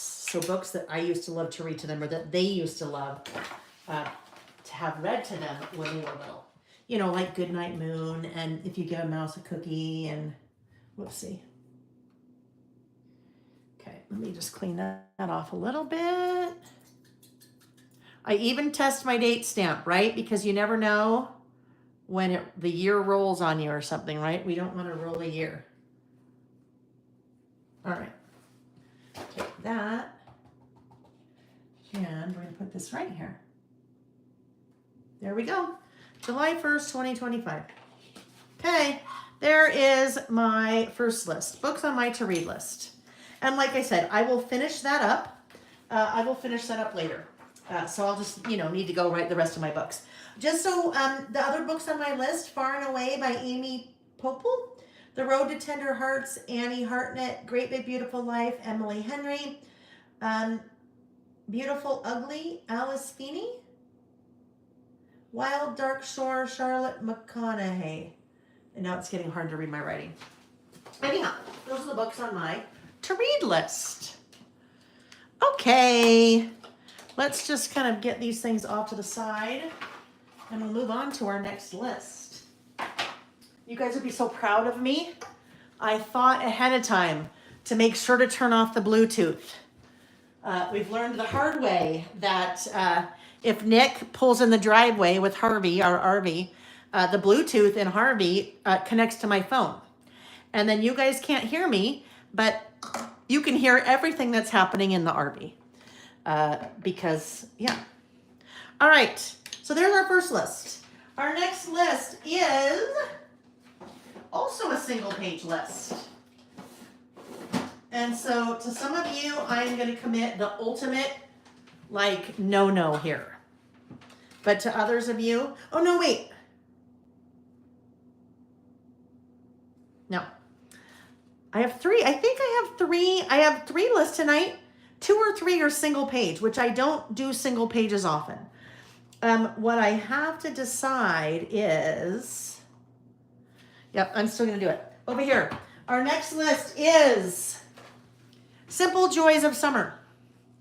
Simple Joys of Summer Beautiful Ugly. You liked that one.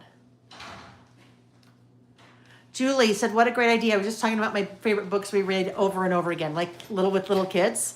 You saw a lightning bug. Gracie Creates. I think you probably said this because of me. I've never seen a lightning bug in my life. If you don't know, on the western part of the United States, at least Utah west, we don't have lightning bugs. So I've never seen a lightning bug in my life. It's on my bucket list. So I love that you saw a lightning bug. We are going to an area outside of Jackson Hole, Wyoming. Oh, Layla, might help if you would hear that. If you know that, excuse me, if you know that area, it's an area outside of Alpine, Wyoming. And if you know that area, it is it's on Grays River. Nick is an avid fly fisherman. And where we go, we boondock. So what I mean by that is we are like, there's no services. There's no, like literally there's no cell service. You have no, I mean, Harvey has water on board. Harvey has a generator. But there is no, there are no hookups or anything like that. And we are literally right on the river. Nick can walk out of Harvey and 10 feet be on the river fishing. And so that's where we're going. It's fun.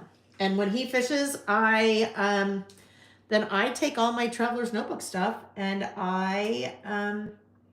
little table, I literally sit on the side of the river, overlooking the river.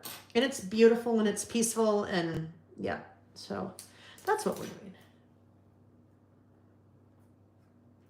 Those were just a little too long for me. Okay, our second list. I said Simple Joys of Summer. So for this one, I am using the Simple Stories Sunny Days collection. So we have some fun clouds and little sun there. I will probably end up using maybe just stickers.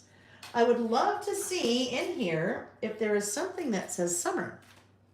That would be nice, wouldn't it? Is there something in here that, oh, there is. Okay. The sentiments bits. That is easy for me to say. Sentiments bits. Louisa, yes. Grand Teton National Park is not far from there. So yeah, the Tetons. Beautiful mountain range. Absolutely stunning. Yellowstone is also, kind of in that, general part of the state, I guess I could say. All right, where'd summer go? Oh, we have more than one summer. Summer. And then there was also a small summer that was in black. Oh, not sunshine. All right, where is it? Oh, here we go. All right, so this is Sunny Days, and these are the sentiments bits. All right, so I will write most of my title and then use one of those summers. And probably what I will do, maybe some of these hearts. Let's leave some of those hearts out since they're already out. I don't even know what I was saying. I'll write part of my title and then use one of those for the rest of my title. So it is going to go on the opposite facing page of my books on my to read list. It is not the same collection. It will probably look, not probably, this list is going to look completely different than this one. And some of you are like, oh my gosh, I can't even believe she did that, right? Because some of you, I know, you may have been or still are a 12 by 12 scrapbooker in the past, and that would drive you crazy. You always do a 2-page spread and everything coordinates, right? But it doesn't have to. I would say probably I do 2-page spreads for my traveler's notebooks more often because I know that's what people like to see. But for years, as I was creative listing, 1 page and everything was totally different. If you only have enough content for a 1-page list, here is an idea, and this is what we did. We finished up last week. Those are 2 totally different lists done at 2 totally different times. This was done on June 14th. This was done on June 27th. 2 different topics currently, and what a day. But I used product from the same collection, so they kind of coordinate together. I used a couple of elements on both pages that kind of made things work together. So that is something that you could do if you only have enough content for one page. Use similar product or product from the same collection, and then it kind of goes together. Another thing that you can do is sometimes I'll just do something like this, where there's one page and then I just decorate over here. So if you like the idea of single page lists, but you want them to, everything to look good, throw another page on there, put a quote, something like that. All right, so for this one, I do feel like we need a background. I think I need to have a background again. So if I did that, it'd actually kind of make them work together a little bit. I will be working at least with those 2 pieces. And so that works, but is that a little busy? Might be a little busy. I also have polka dots and polka dots there. That's 2, that could work. That could work. The yellow could work. I used that for something else clearly before, right? Let's see.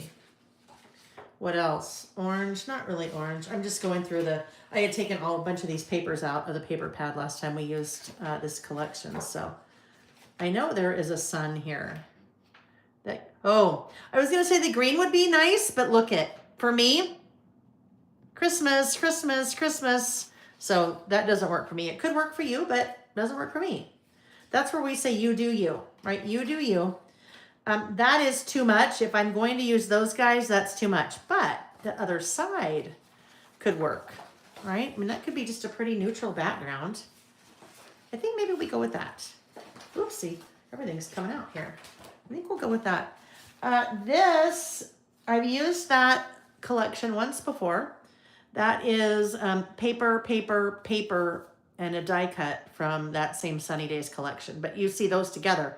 None of that has anything to do with summer, right? You know what? Where's that sun? That sun paper would be nice, wouldn't it? This is not from this collection.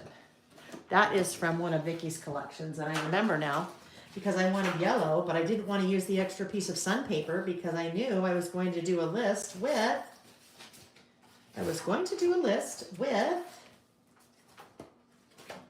this collection with the sun. Oh, here we go. I mean, with the clouds, with those pieces. All right. So it's on the back side of that.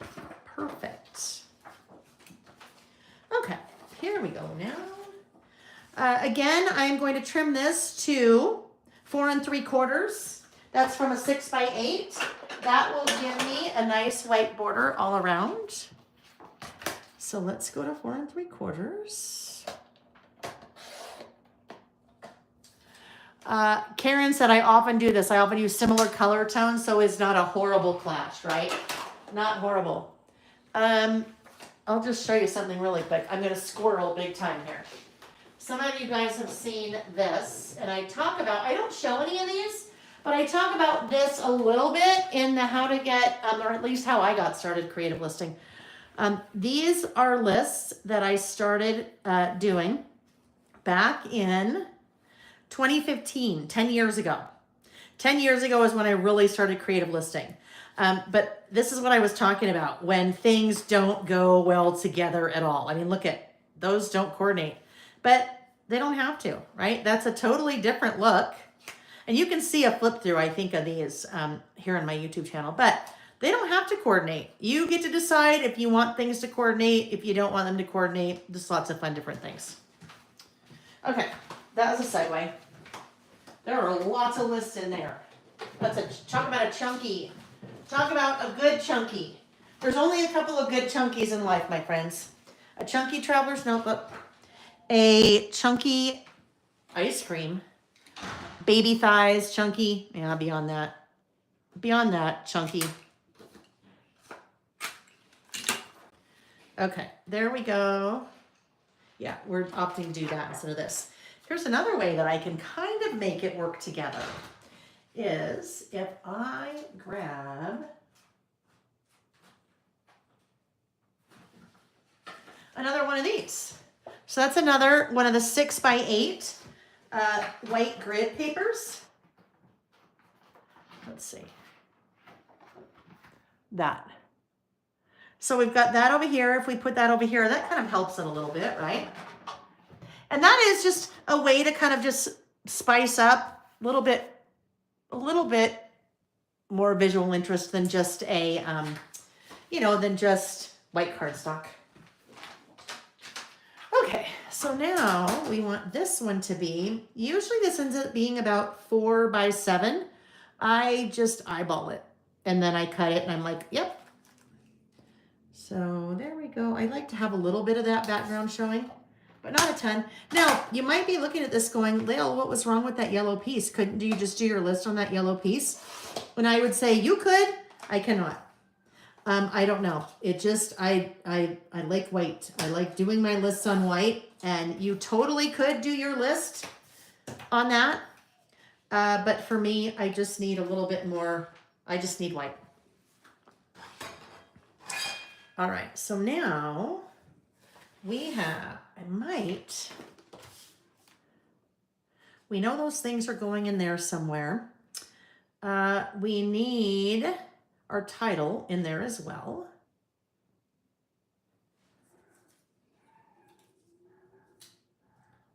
Let's just kind of play here a little bit. Maybe we only end up with one of these. Ooh, maybe we only end up with one of these. So these are like simple joys of summer, right? What if we do? Okay, yep. I'm only going to use one sticker. But what I want to do is that light blue. No, that's going to be a tough one. Let me just see if I can find a light blue. There's not really a light blue. Bev, where do I keep all of my stamp envelopes? Bev, I have a custom built craft room that I had done about, well, really in the middle of the pandemic, because how I used this room completely changed during the pandemic, because now this is what we do, right? So I have cabinets that open and then drawers that pull out. And then those are in those pull-out drawers. So, I mean, not this, right? This is just what I use on my desk, the stamps that we're going to use for our session. But so they're all grouped by size this way, and they just kind of stand. So I have been saying for a really long time, and I still have not done it yet, I apologize, but that I would do a video of my craft room. So you could kind of see how I have things organized. Ding dong. All right, let's see. I'm looking for the blue. Favorite plain white cardstock to use in my list. Hand Can Plan. I use a Stormy Sky, maybe. I use a Nina Bright White. And so it is smooth. And that is what, when I'm not using this, that's what I use for all of my lists. That's what I use for all of my swatches. You can't believe how much paper, your cardstock, whatever you're writing on, what an important part it plays in what you are doing. If you are stamping on either thin white cardstock or textured white cardstock or white cardstock that has a lot of fiber in it, it can really, especially when you're stamping, affect the outcome. So that's what I like. It's a Nina Bright White. I buy it by the ream, by reams at a time on Amazon, because I use a lot of it, and I use a lot of it in my class kits as well. I'm gonna go Stormy Sky. But I also break those down into much smaller packs and sell them on the website. Stormy Sky, let's see, or wait, maybe, hold on, Speckled Egg, maybe Actually, I think Speckled Egg might be the one that I want to buy. Might be the one I want to use, Speckled Egg. Tumbled Glass, not it. Oh, actually, maybe it could work. Speckled Egg. I think we're going to go Speckled Egg. Oh, so you're probably wondering, Lael, what are you doing? Why are you trying to find this ink? I am going to ink the edges of that.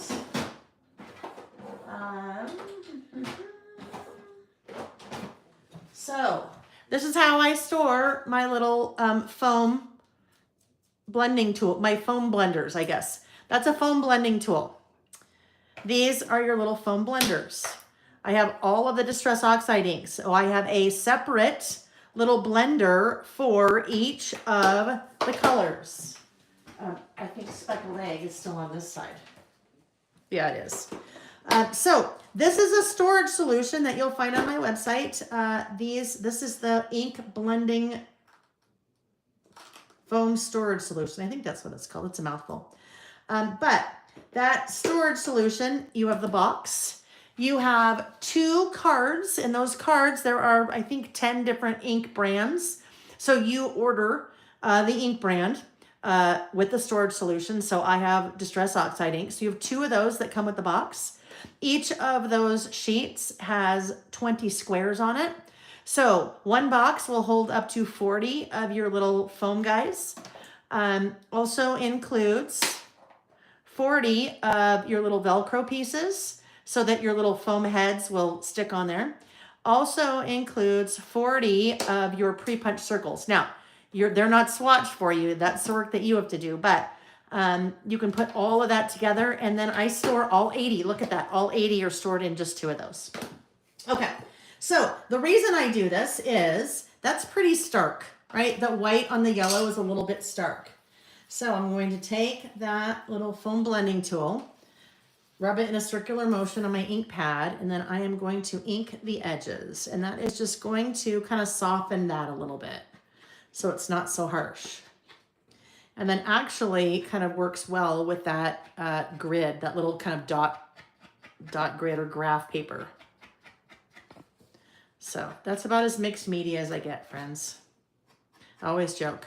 You're looking for mixed media, go see my friend Vicky. That's about as messy as I get. Oh my gosh, all of a sudden it got very warm in here. All right, so it just softens that a little bit, right? And now it will help to pull in a little bit of that blue from the sticker. Tracy, that's hilarious. Tracy said, I have a little free library in my front yard and the local Avon lady keeps catalogs in it. You're like, no soliciting in the library. No soliciting, ma'am. No soliciting. Isn't that funny? Well, I guess she's an entrepreneur. She's looking for ways to market herself in the library box. That's funny. But you're like, not on my property, lady. Not on my property. So that ink blending foam storage solution, that is Amy's brainchild. That is, if you use those things, if you use the foam blending things, that is the best way to store those because you know what color is, you know what color is what, and then they're always there when you need them because they're always organized. Well, hopefully you always have them organized, right? Okay, there we go. This is going here. Oh, my cloud. Oh, yeah, and I'm not using that. All right, so my cloud will go right here. Maybe it will go up a little higher. Maybe? No. I would like to keep that little part right there. So that's what I'm trying to do is I'm kind of playing with that. And because this is a sticker, I can't just kind of move it around. I have to be ready to commit. I also don't really want to. Okay, so I originally thought I kind of liked it over here, but this creates a problem for me. I have now a trapped white space right there, and that will drive me crazy. Do you see that space right there? That's trapped white space. Even if it was red, trapped white space. So what I'm going to do, I think I will like it better if this is centered. If we go like that, oh, not quite centered. We'll come over a little tad bit more. We go like that. Oh my gosh, it's stuck to my fingers. Okay, hold on. I bet the person at the front door earlier. So we have a no soliciting sign right above our doorbell. And I always know anytime someone knocks on the door, it's like, little solicitor, you just gave yourself away because I know why you knock. Because if I answer the door and I say, excuse me, didn't you see the no soliciting sign? You would say, oh, I didn't see it. I knocked. I didn't even ring the doorbell. I know how they work. So the guy's there and he's, very friendly. Oh, hi, I'm so-and-so. What's your name? And I'm like, look, I don't have time for you. Because I know you're trying to sell me something. I don't say that, but I'm like, ugh. And he said, no, so do you know your neighbor down the street? So-and-so? And that's always too. That's the dead giveaway. Because they're going to say, oh, well, your neighbor down the street, we just talked to him and he just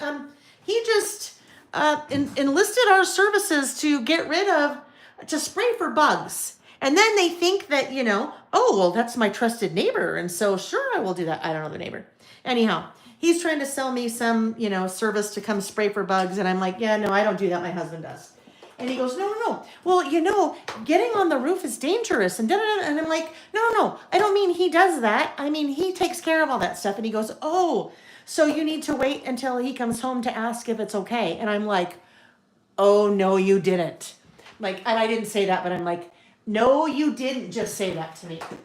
You did not just say to me that I need to wait until my husband comes home to make a decision. I'm like, yeah, you know what? I'm really busy. You need to leave. I didn't say that, but I'm nice. I'm nice, but I'm also like, oh, dude, if you knew me, you would know that is not the way to my heart by telling me I have to wait till my husband comes home. Yeah. I'm a strong, independent businesswoman. You go away. Anyhow, so that's probably who was at the door. He probably came back to talk to my husband. All right. Okay, anyhow, summer simple joys. Wow, you know what? The squirrel needs to come out. Really today, probably the big squirrel needs to come out because there's a lot of squirrel, and this is what happens in the nighttime ones. Okay, that is still crooked. I need to fix this. Well, it is what it is. Summer simple joys. Okay, now I am going to do a little. It is a genius storage solution, isn't it, Danelle? Yeah, it's been super popular. People have really enjoyed it. It's one of those. Necessity is the mother of invention. And I think you will find that with all the tools that we do, with the stamps, that's how I come with stamps ideas. I'm like, oh, I would really like a stamp that did this. Or I really need this, or I really need that. And that's how kind of our product ideas are born. All right. So this is going to be a pretty simple list, friends. It will be pretty simple. I suppose if we want to jazz it up a bit, we could add this at the bottom. Yeah, we'll make it cute like that. It was a little too plain.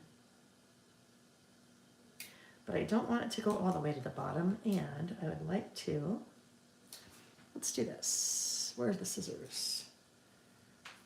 So Simple Stories has stopped making their sticker books, which has made me so sad.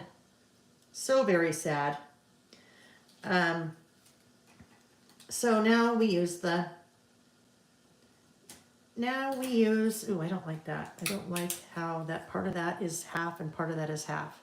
I gotta fix that. So now we use the 12 by 12 sticker sheet. They have stopped doing washi altogether, and they have stopped doing rub-ons in most of their collections. In most, they have a collection that's coming out very soon that has rub-ons. But yeah. Carol, that guy is living in the 50s. My mom was independent. You want to know something funny? Guess how old that young man was? Probably Sam's age. He was probably like 25, right? So it wasn't even an older gentleman that maybe was stuck in his ways from the 50s, right? No, this was, yeah. Oh, well, that's all right. He won't make that mistake again.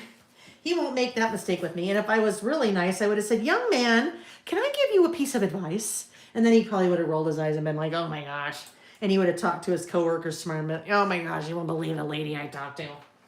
But he really could use that advice because he turned me off big time. Big time. That's like Pretty Woman. Mistake. Big mistake. don't think we need that. All right, let's make our list. Let's make our list. Summer simple joys. So what are some things in summer that just give you a smile?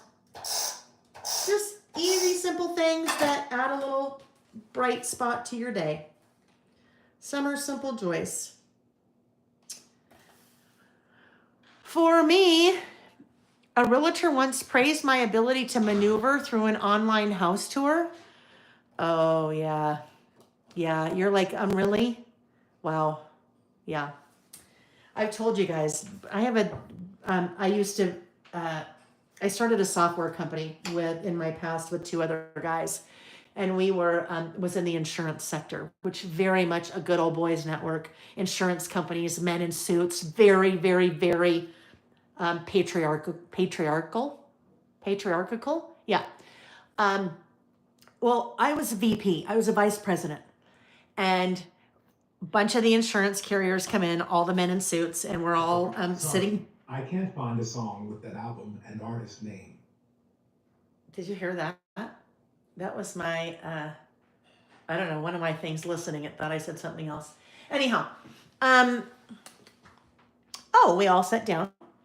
And one of the men asked me to get him a cup of coffee. He asked me to get him a cup of coffee. Hand can plan, yes. I sell the tape runner and the little stand. That's the Easy Runner Grand. Anyhow, asked me to get him a cup of coffee. And I probably looked at him like I was shocked. But then I was also like late 20s. I was in my late 20s when we started that software company. And I didn't even know. I mean, I was just shocked. And I started to get up. And the president of our company stood up, who was male. He stood up and said, you know what, Joe or whatever, I'll get the coffee for you, because he just knew. But we were like, are you kidding me? Yeah, anyhow. All right, just little fun side chats here. Okay, simple joys, summer. Let's get back to the task at hand. What are some things that bring you joy in the summertime? Probably thrown a cup, dropped it in his lap. That would have been right. That would have been a good one. Yeah. Okay. And Mary Lee said, if anything, that's what I say, so they'll go away. I'm sorry, I'll need to talk to my husband about it first. I know, right? Okay. All right, let's do our list. Let's do our list. See, at night, the nights are a good time just for chatting. It'd be like, we don't need to list tonight. Let's just chat. Okay, I do need some bullets. So we're going to keep it simple here. We're going to go to Bullets and More stamp set. There are 3 Bullets and More stamp sets. Bullets and More.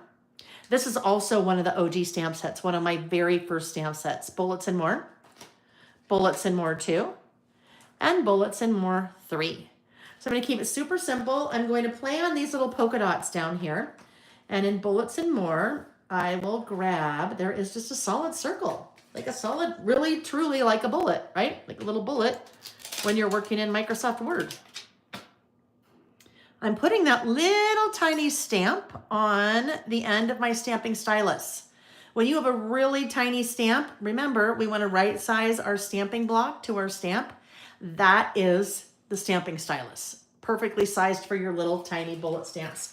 Even if I was using this guy, the circumference of this compared to the circumference of this for my little bullet stamp, I could use it with this. It's just so much easier when you have your stamping block size, right size to your stamp. Okay, so I think what I will do is, I don't do this often. I don't do multicolors, but this could be fun. If we speckled egg, that, let's look for the red. It's kind of a reddish, I don't know, maybe I should stick with this red. Let's stick with that red because that will lend some more continuity between the right and the left. So barn door, and then we'll do fossilized amber for the yellow.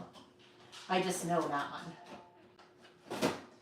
So for my bullets, when I do a run-on list, so this is an example of a run-on list. Instead of a numbered list or a bulleted list where you do one and then the next one, this is just a run-on. So when I do a run-on, we need something to separate the different items on our list, right? So that's what we're going to use this for.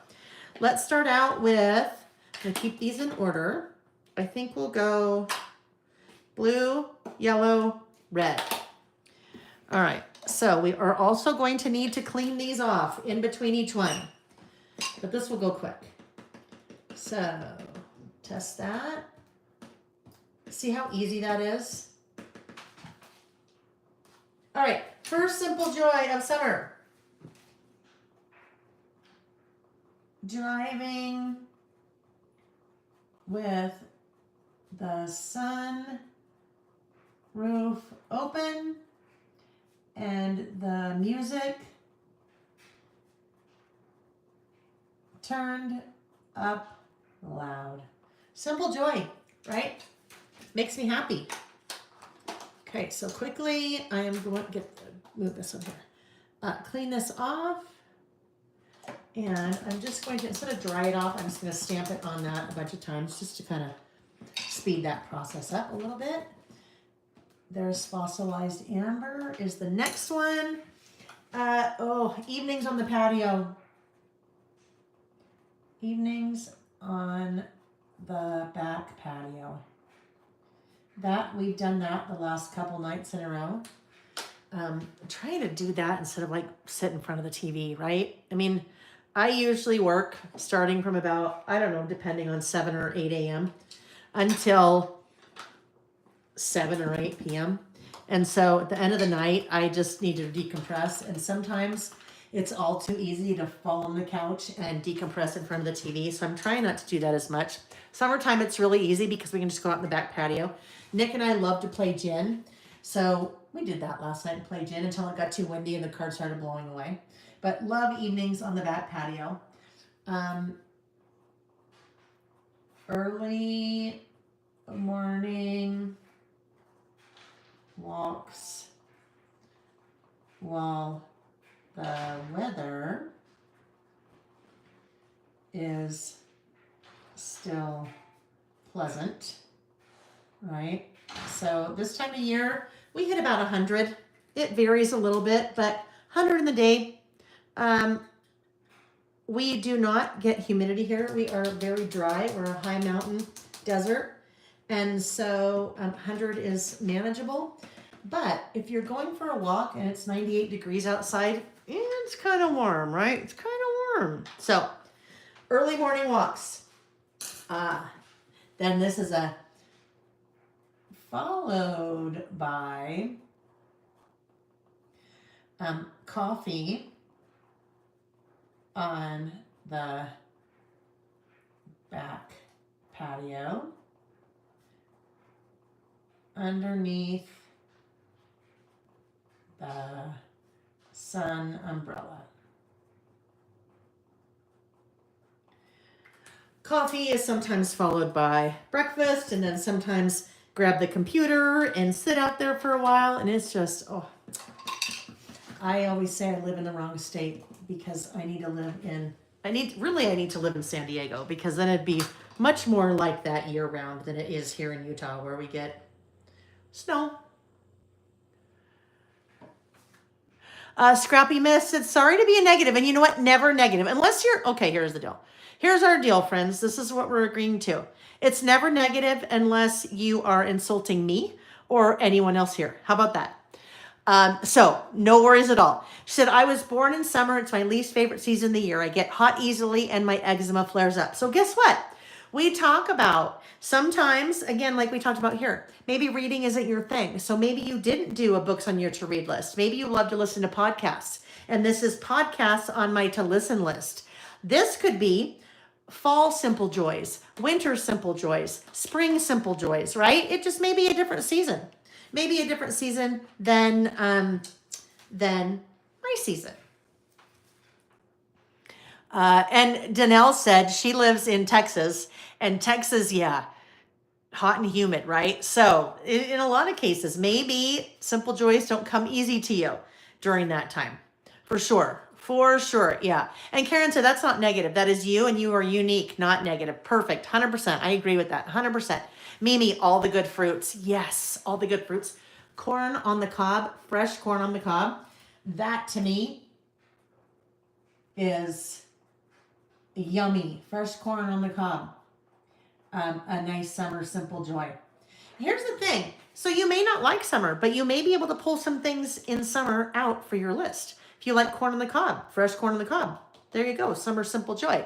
Maybe you like fresh flowers, and the fresh flowers you can find in the summertime, sometimes much easier to find in the summer than winter. Maybe the longer days. Maybe the longer days could be on your summer simple joys list, right? So it doesn't have to necessarily be weather related. You may be able to pull things out of, pull things out of summer. Or maybe it's things I hate about the summer. Because you can do that list too, right? Because that would be me for winter. I mean, not hate. Hate's a pretty strong word, but this one. Long days with lots of those. And I'm so sad. Now, it's irrelative, right? But I'm sad that we're already past the longest day of the year. Now we're going back down into the deep, dark, dreary winter. I love the long days when you're like, it's just, there's something about 9 o'clock at night and it's still light as opposed to like 4:30 at night. You just feel like your whole day's over. Hummingbirds.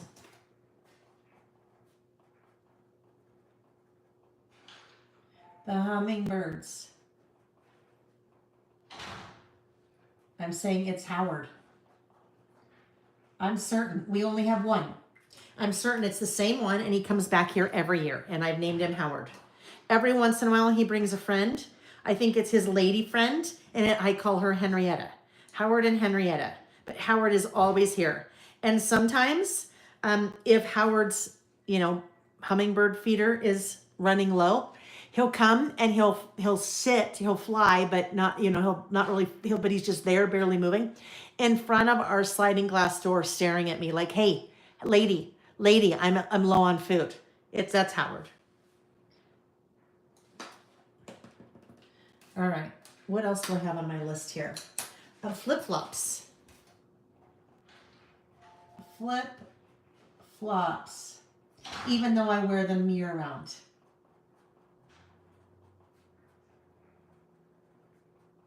Only in the house. In the winter.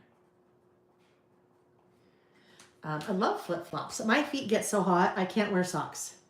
And my feet hurt. I stand all day because this is how I work. I stand, hold on. Blue, yellow, red. I stand when I design. And so I'm standing all the time. If I had to wear tennis shoes all day long, my feet would hurt so bad. So flip-flops. The smell of a few things. Fresh cut grass and sunscreen. I love the smell of sunscreen.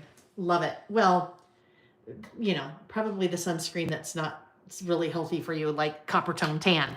That reminds me of being a little kid. So I think, as with a lot of things with people, your smells are associated with memories usually, both positive and negative, but that reminds me of being a little kid, high school, even in high school, right? Your copper tone tan. All right, so my list is done, almost. I feel like I need a little sticker right there, probably a little word strip sticker right there. So let's see what we have. Jandals, Japanese sandals, jandals. So that's fun. Okay, now this is where I can date myself. When I was a kid, we didn't call them flip-flops. We call them thongs, right? Your thongs. And then there came a time when thongs meant something entirely different. So you couldn't call your flip-flop thongs anymore because people get really confused if you were calling your shoes a thong, which is another word for some underwear, right? Yes. So now they're flip-flops, not thongs. Oh, these are the days. This is the perfect one. These are the days. Yes, this will go right here. Works perfectly because it's red and it's that same font. So we'll do these are the days right there. And hang on, I can't get that straight. There we go. These are the days. And I will use my little roller date stamp again right here. So that, see how we kind of, I mean, they definitely don't go together. They're definitely two totally separate lists, but by pulling in some of the same colors and some of the same elements, that, and then the roller date stamp on both, kind of makes it work together. All right, so where's the black? Ooh, let's not put that in there. And then we will be ready for our last list. And the last list is going to be, it is a 2-pager, but I think I am only going to do 1 page tonight. Elizabeth, thong underwear is called a G-string. So, interesting. Sometimes we talk about terminology for different things in different parts of the country. Like I always use this example. What do you call the little gray bug that rolls up in a little ball? It's a little gray bug that rolls up in a ball. What do you call that? Anyone in the chat, tell me what you call the little gray bug that rolls up in a ball.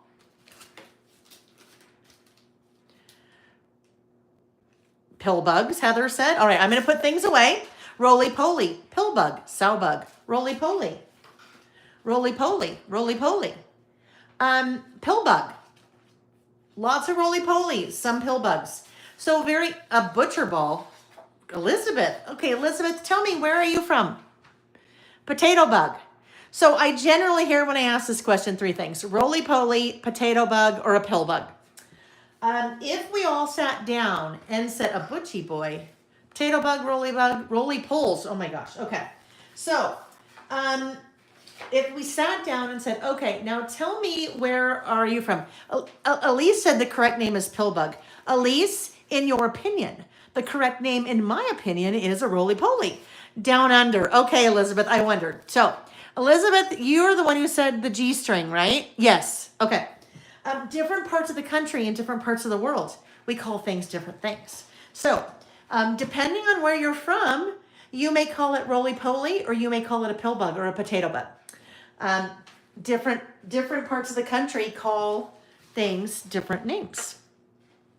Hence the reason why we are all calling that same bug 3 different names. That also, you see that when people are talking about soda pop, soda or pop, or some people call every soda is Coke. It's Coke. I want a Coke. And you could be meaning a Sprite or an orange drink, but it's a Coke. Right?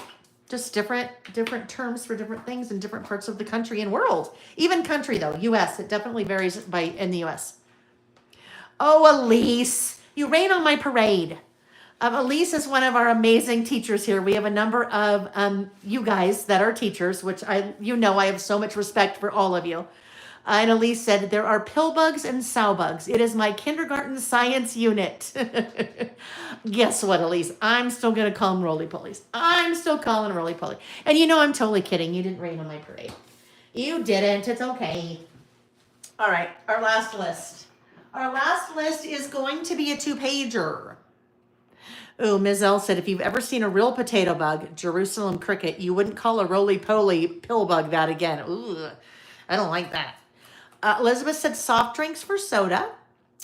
Oh,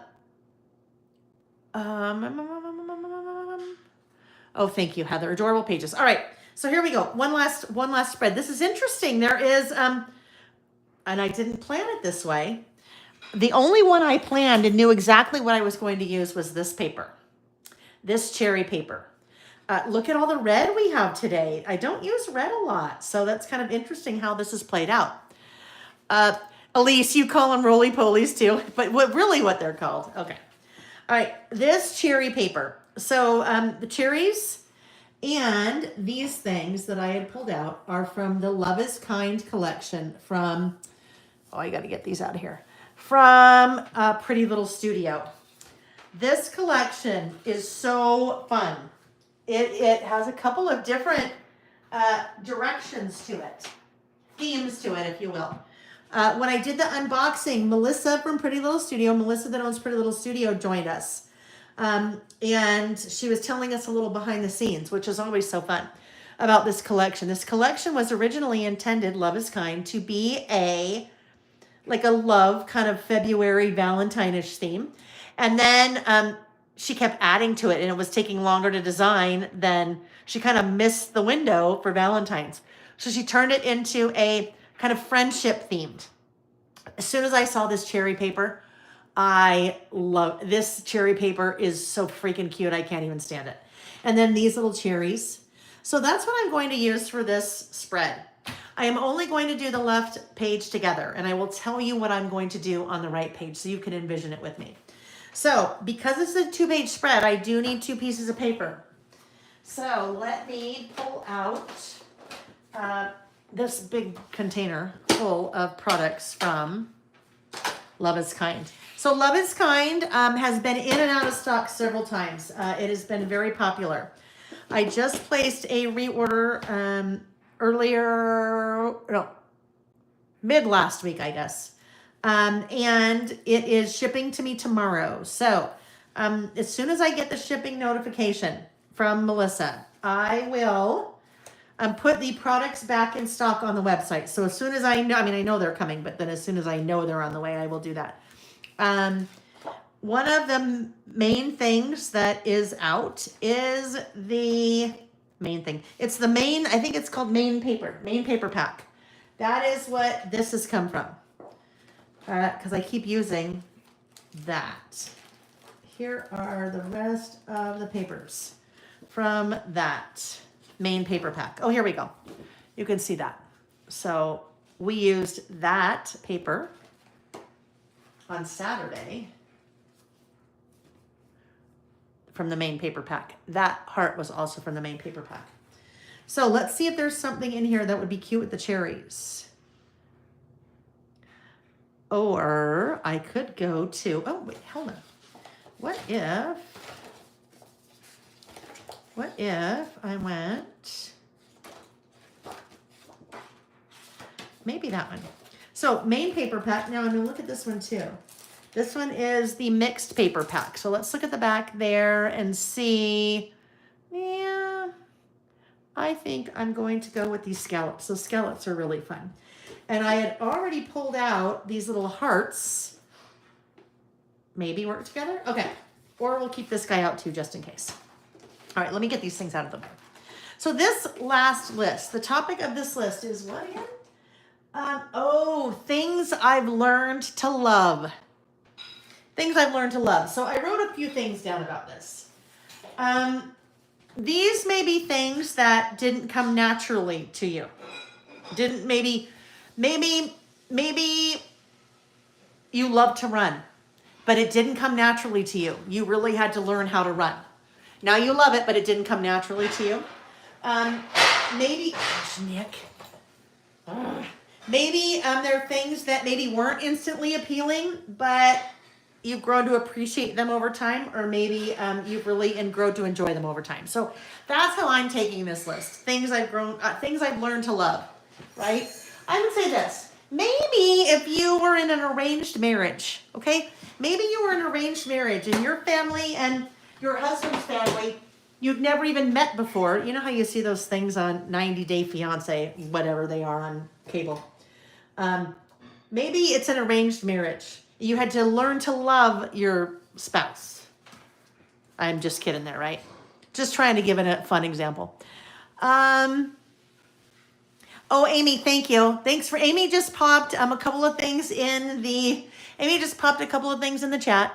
A link to the Love is Kind collection, also a link to that main paper pack. And then she reminded us, when products are sold out on the website, there's a little button that you can click that says email me when available. If you click that button and put in your email address, it's all automated. So as soon as inventory gets added back in, no human intervention, it automatically emails you and then you know. Now, there's something I need to say about that. Depending on how many that come back in and depending on how many people have been waiting for it to come back in, it's possible, because it just happened last week with the stamp set, that a woman had been waiting for a stamp set. They came back in. She got notified. She didn't check her email or something and didn't see it until the next day. She went to order the stamp set. It was gone again. And she emailed me and said, I'm so confused. Like, I got an email saying it was back in stock. Is it in stock or not? I'm like, oh, sorry. Yeah, it was in stock. But then people bought it, went out of stock again, and it's coming back. So just, no, that's how it works. All right, 2-page list. We know this size paper pack is 6 by 9. So I need to trim it down a little bit more. I am trimming this to 4 3/4 by 8 because that is what I do. Oh, I need a, let's see, 4 3/4. And if I take an inch off, that will give me 8. These cherries make me so happy. And we'll do this guy too. Oh, actually, let me think about this for a minute. What if? So what my plan is to do over here, I will show you on my sketch in my little workbook. My sketch that doesn't have a lot going on it. I found this little quote that said, "Some things take time, so do we." I thought that's kind of appropriate for the things I've learned to love, right? Some things take time, sometimes we take time.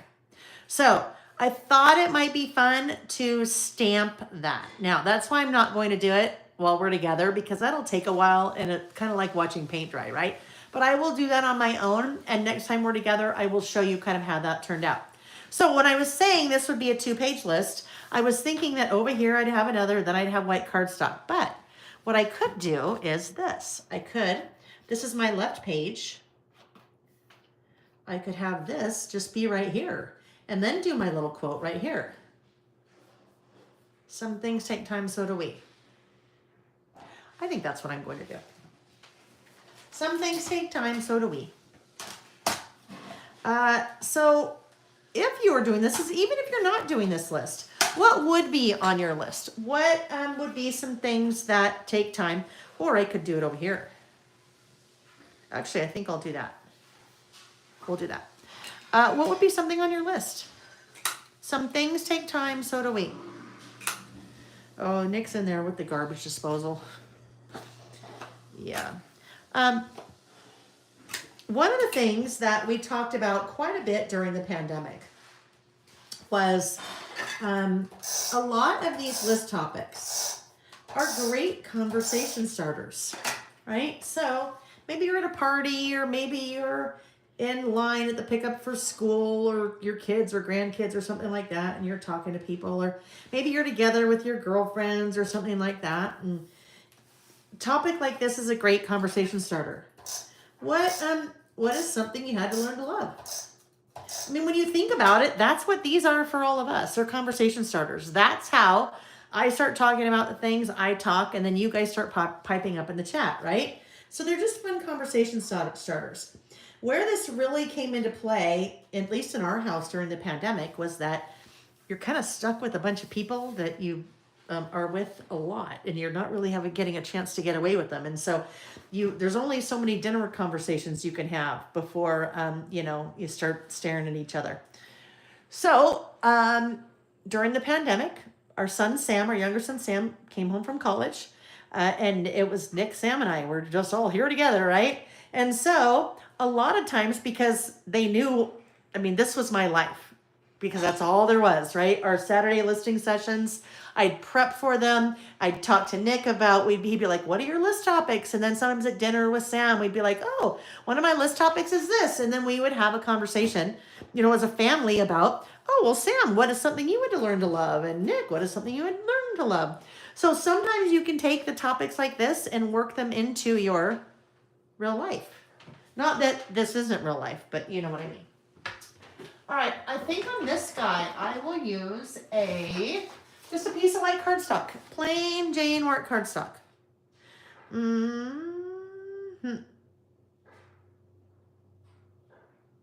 I am going to do that, but there's a paper that is in my head right now. From this Sunny Days paper pad, and it was that green stripe. Let me look and see. Just as a little bit of a border. Let me see if I can find that in here. I stuck on the floor. Right. You know what I think I'm going to do? I think I'm going to create a little mat here. No, not like that, but like this. Oh, yeah, with the green for the cherries. Yep. All right.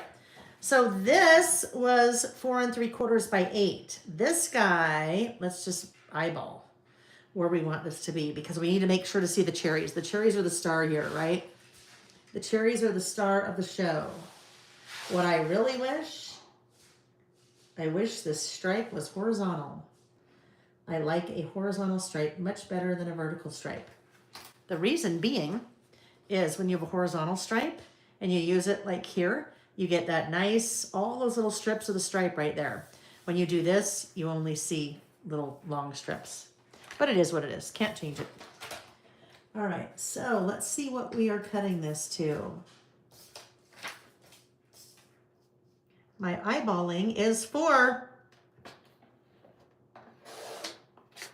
And this is probably, ooh, that looks like it's about maybe 7.5. That's probably not very even. That works. All right, so now we need our white cardstock. We've got some layers going here. I love that green stripe on there. That is so fun. All right. I don't remember. I'm trying to look up to see if she's still here. Asked me a question about what white cardstock I use. What I didn't mention is it's 8.5 by 11. I use 8.5 by 11 because I always am working in such a small space. Oh, and then I can do green for my quote. That will be fun. That'll be loads of fun. Now, if you have letter stickers, you could use letter stickers instead of stamp. That ends up being, oh gosh, teeny, about 3 1/4. Is that right? Oh, that's pretty small. All right, we'll see. I keep just going narrower and narrower and narrower here.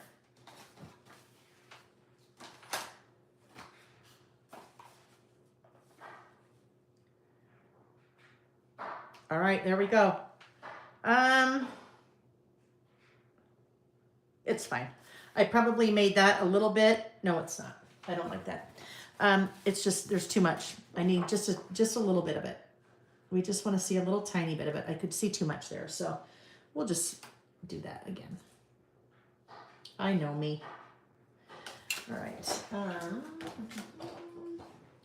Oh, I know. We were saying you could do your quote letter stickers, or maybe you are one of those people who can do really cool. There we go. That's about 3.5 now. Hand lettering. You could do a quote over on that side with hand lettering. That would be really cool. But I stamp. That's what I like to do. Heather said one of the things that she had to love to learn, getting up at dark 30 for work. I start at 5 a.m. I struggled at first, but now I love it. I have the entire rest of the day to do what I need to do. Heather, and that's your new job, isn't it? That just like hit me over the head. How is your new job? Nancy said, I've learned to love mushrooms, red wine, and asparagus. Red wine for me too. Well, I had a long way to learn from when I was much younger. Like, I even say high school. Just don't come at me. Of course, I was a kid. I was a teenager. You'd drink when you're not supposed to. My drink of choice back then in high school. I mean, okay, come on. I wasn't like, drinking a lot, but you just go to parties and things. I liked the white Zinfandel wine, which, yeah. So you can imagine how, of course, not long after that as an adult, I'm like, okay, yes, I like red wine. Well, actually, I liked white for a long time. I still like white, but red is definitely a little bit of an acquired taste. But I love it. All right, I'm going to grab mowed lawn. Please, now, you guys know me, I'm an open book, so don't think I'm a bad person because I drank in high school. Sneaking around, right?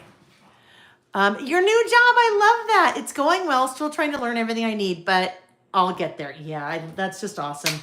It's funny how sometimes life works out, right? You think it's just the end of the world, but sometimes the world knows what you need before we know what we need, right? I'm so glad that worked out. In high school, wine coolers, Mizell. Okay, yes. Bartles and James. How about that? Bartles and James wine coolers. Yes. I think the reason I liked white Zinfandel, because you could put it with Sprite and then, yeah, pretty much wine color. a cooler. Pretty much a, like, bah. Like, so sweet. So sweet. Carol said, I learned to love lots of fruits and veggies that I hated when I was a kid. And of course, the red wine. I also learned to love coffee in my 30s. It's interesting. Coffee, you hear that from a lot of people. Coffee. That coffee is, I mean, when you think about it, unless you really doctor it up, like Nick loves black coffee. That's what he's always had. And I'm like, oh, that's definitely an acquired taste. I will never learn to love black coffee. I like flavored coffee. I like the bean to be flavored with plain creamer. I don't like sweet coffee, and I don't like super flavored coffee. I just like the bean to be flavored. But I will never, well, I shouldn't say never, you never know, but black coffee.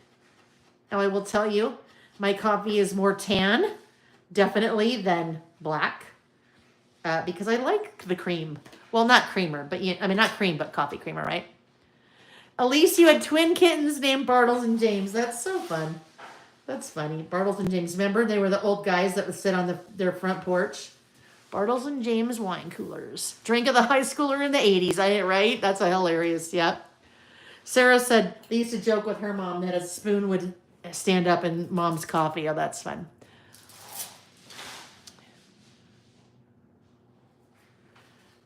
All right. Now, what was our list topic? What was our list topic again? Oh, yeah. Things I had to learn to love.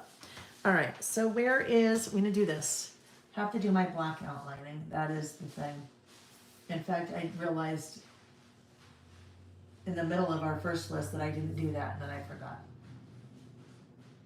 If you look at, honestly, everything I do, if you went in the idea book, any of the idea books, you'd be like, oh, yep, there's that black outline, because that's what Lael does.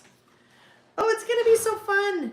You know, it kind of reminds me a little bit, and it's not my style. Mary Englebright with the cherries. Definitely, I mean, nothing wrong with that style. That's just not my style per se, but kind of reminds me of Mary Englebright. Oh, cherries were so cute. Now I'm going to have to figure out where to put these guys. I think maybe we'll just keep it pretty simple, and maybe we'll do like 2 cherries there and another one down here. Oh, I don't like that at all. I think I just like the 2. Yeah, I think we're just going to go with 2. Usually I don't go with evens. I usually do odds, but that's just, yeah. I think we're going to stick with that. So we need a title. Now, because this collection is called Love is Kind, I am thinking somewhere that there is a word love in here that we could use. Do you think? Let's see, what time are we looking at? Okay, 8:37. Zen Girls, they came in 2-liter bottles. So I will tell you, with the wine coolers back in the day, like the Bartles and James, very quickly for me, I came to the conclusion they were too sweet for me. And then Zima came about.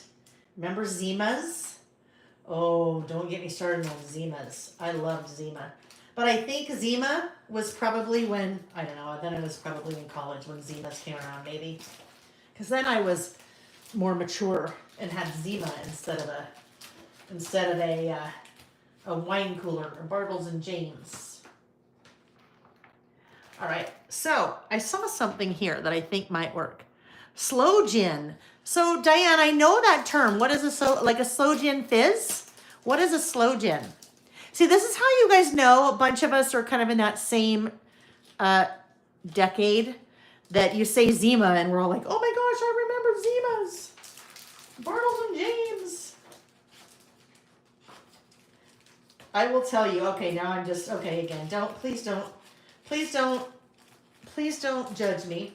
But in high school, we would get, one of my friends, her brother was old enough, he would go buy a box of white Zinfandel wine for us.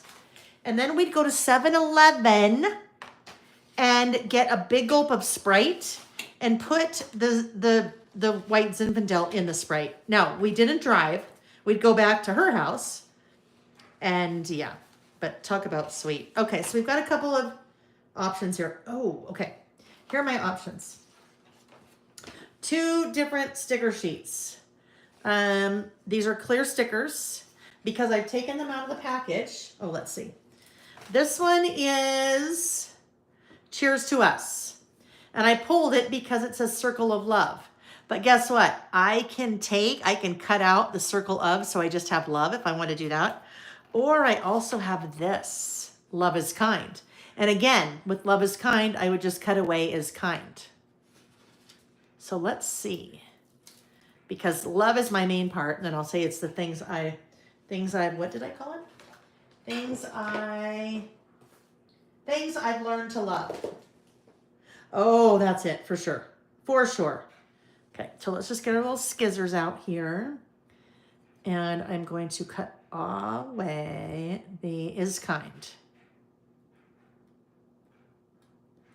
You don't have to keep your things. If you have a sticker that you really like, but there's part of it that just doesn't work for you, just cut it off, right? If it's too long, cut it off. If you don't like what it says for what you're doing, cut it off. And actually, now I don't want this either here. But this little guy, that's a great sticker to have. So that I should just put right back on the sticker sheet, right? Like that. Eep. Ooh, I see something else that will be fun to use. All right, let me get this down. And if I didn't have anything that said love, that's really where your stamps come into play, right? You can make any word that you need with your stamps. We'll keep cherries.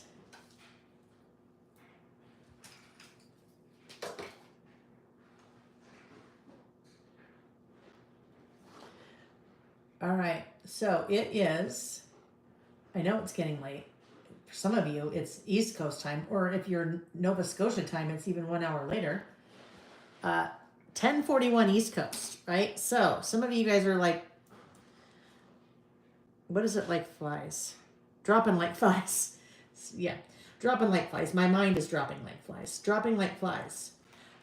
So don't forget the giveaway, the second giveaway, the after party giveaway. The way you participate in the after party giveaway is you leave a comment on the video when it's over. And you can do that up until the morning of our next listing session. Then I will pick one random lucky winner there to win the same thing, the same prize that we had for the live prize, which is the Murphy stamp set and one of those little acrylic frames that we're using as a stand to put our stamps on.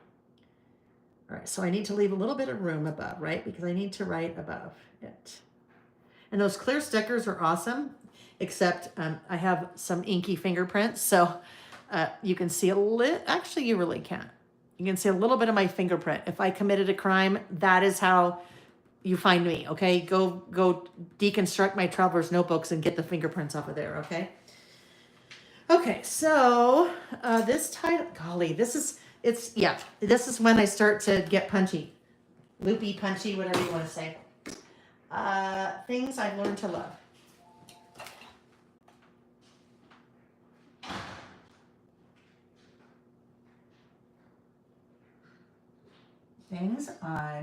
You never see me print. Things I've learned to love. I always do my kind of, writing, but look at just little teeny there.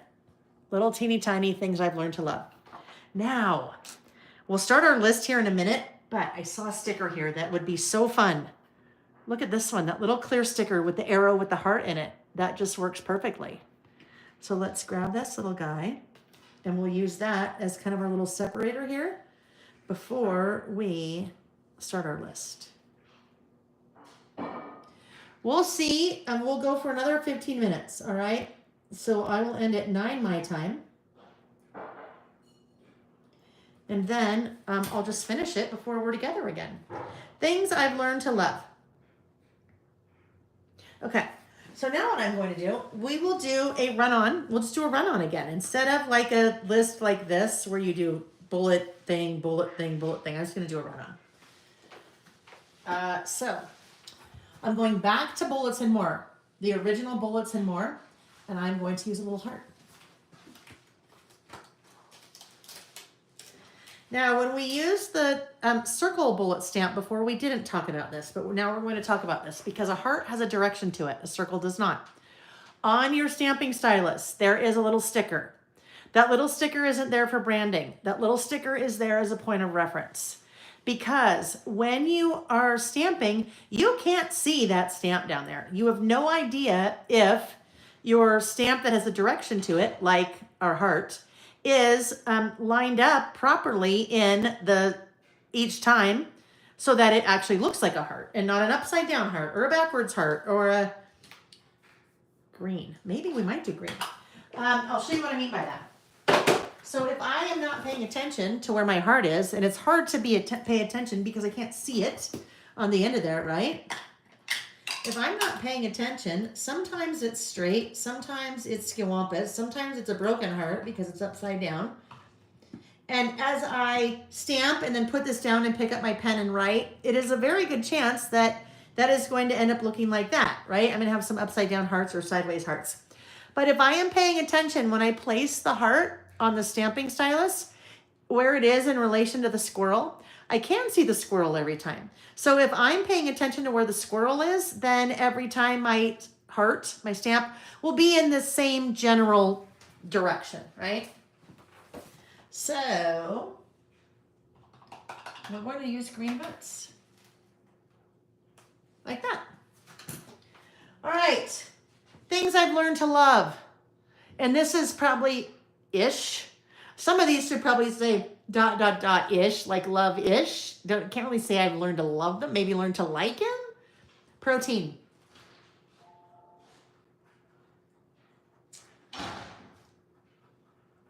I know it's the best thing for me. Still working on this one. If it were up to me, I would eat carbs and cheese and fruit all day, every day, and wine and coffee. But that is not healthy. And so I've really had to work on protein. Really. And so, yeah, working on that. Learn to love it, but it's also done some amazing things for me. Protein, I've learned, makes you feel full way longer than your carbs or your fruit or your cheese, right? So protein, that's a big one for me. Another one, flossing my teeth.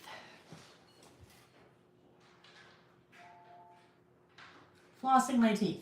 I don't know if there's any dental hygienists here, but you know when you go to the dentist and they're like, do you floss your teeth? Or they're like, you don't have to floss all your teeth, just the ones you want to keep, like dental hygienist jokes, right? I really didn't start like religiously flossing my teeth multiple times a day until I started developing spaces in between my teeth. And depending on what food I was eating, especially protein, the protein would get up in those spaces and then really hurt as I was chewing. So it is now such a habit. I mean, I don't go anywhere without my little flossers and things like that. So I will say I've definitely learned to love flossing my teeth, but that has taken a long time. Nancy, totally unrelated. How can you have gel nails for prolonged periods? It weakens my nails. I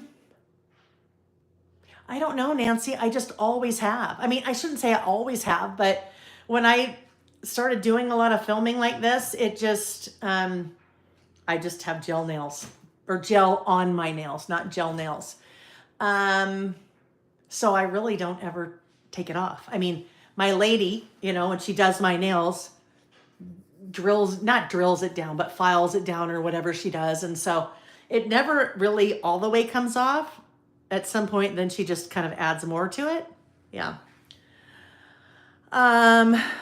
Let's see. Stacy said, I would just eat carbs and cheese, LOL, right?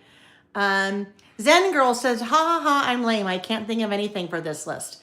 Do you love to read? Have you always loved to read? Have you learned to love any kind of animals?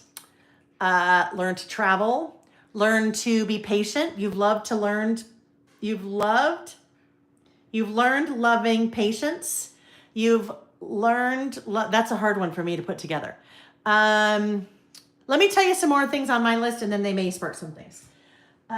Exercise, right? That's another one. Again, it makes me feel good, and I know my body needs it. Now, that doesn't have to be like crazy exercise, go run a marathon, because it's not. Sometimes it's literally just going for a walk, right? It's funny.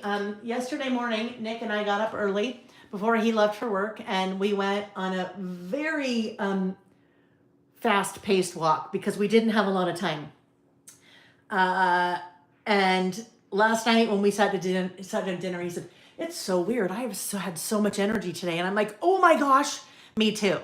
So things like that, when you're like, "Oh, I know it's good." And when you feel like that all day, you're like, "Yes, I love it." I don't love it when it's early in the morning and I don't want to go outside and do it. But, you know, Stacy said taking vitamins is on my list. Oh, there we go. Yes, yes, yes, yes.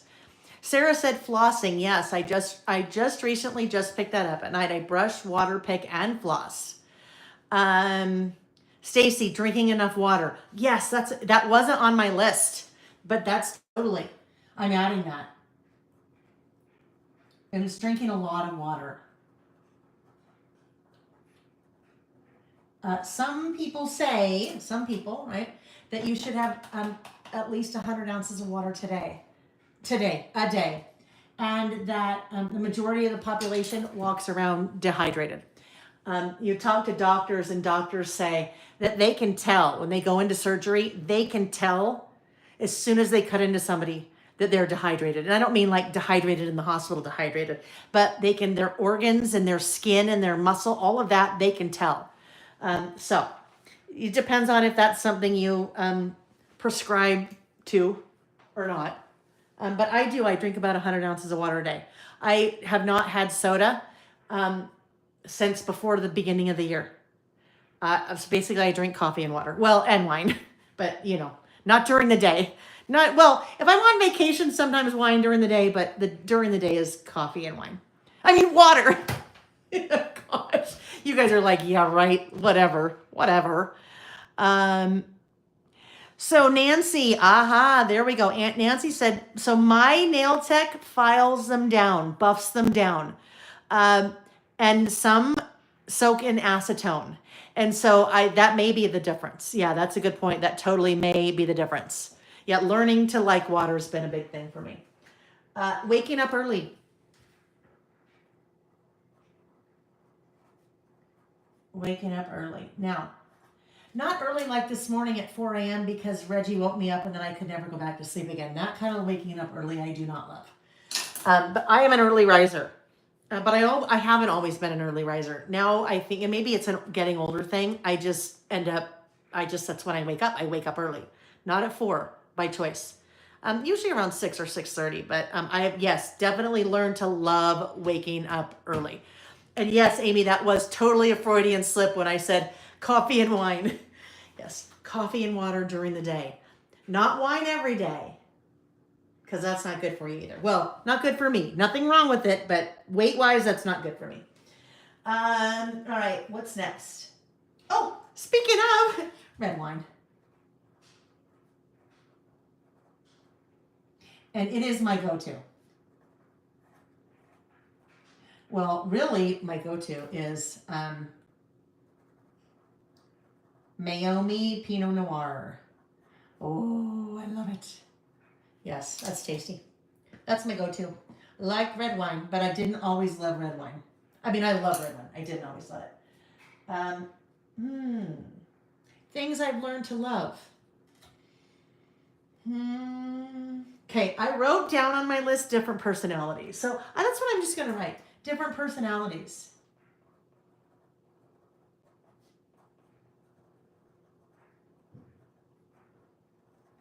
I think this is also one of those, maybe with age comes wisdom.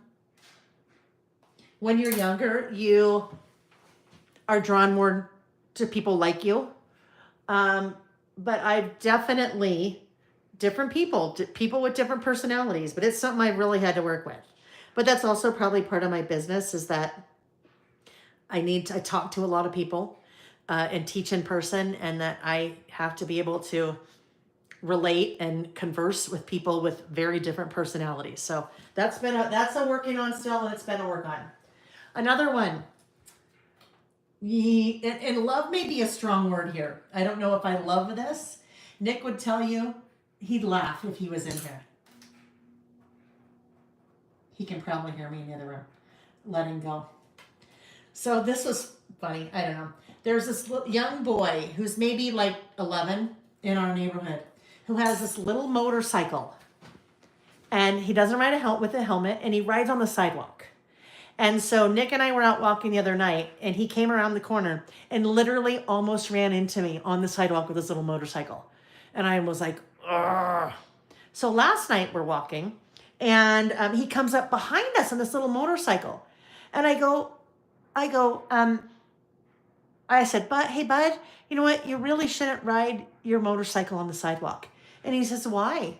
And I said, well, because it's not safe. And he said, well, it's safe for me. My mom tells me I need to ride it on the sidewalk because that's safe. And I'm like, oh boy. And no helmet. Anyhow, whatever. So then Nick's like, Leo, he's like disengaged with the 11-year-old. So we're walking. And I'm like, oh my gosh. So seriously, if that kid comes around and he hits me, there's going to be such an issue. And no. And I can't believe he said that it's more safe, and his mom tells him it's more safe. He should be. And then Nick's like, let it go. Let it go. So I'm trying.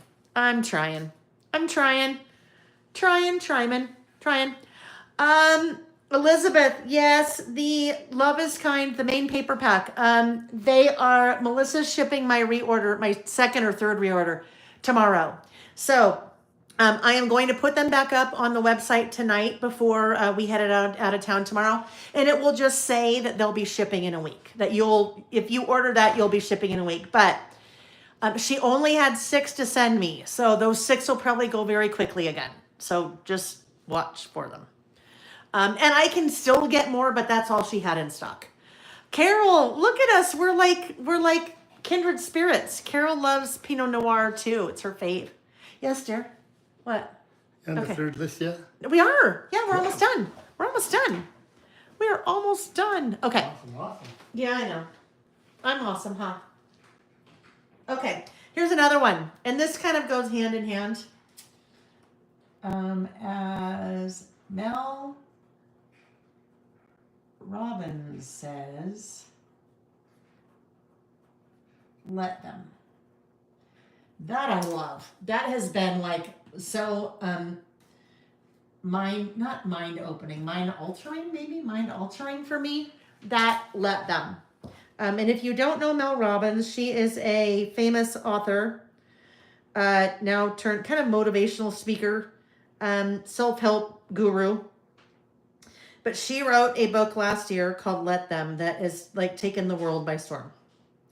And it's just basically let them. You can't change people's opinions about you. Let them be them. Let them do what they're going to do. And then let you react or let you go on or let you do whatever. So yeah, that's another one. I love that. Another one is, and I'm dead serious here, I'm not kidding, getting older.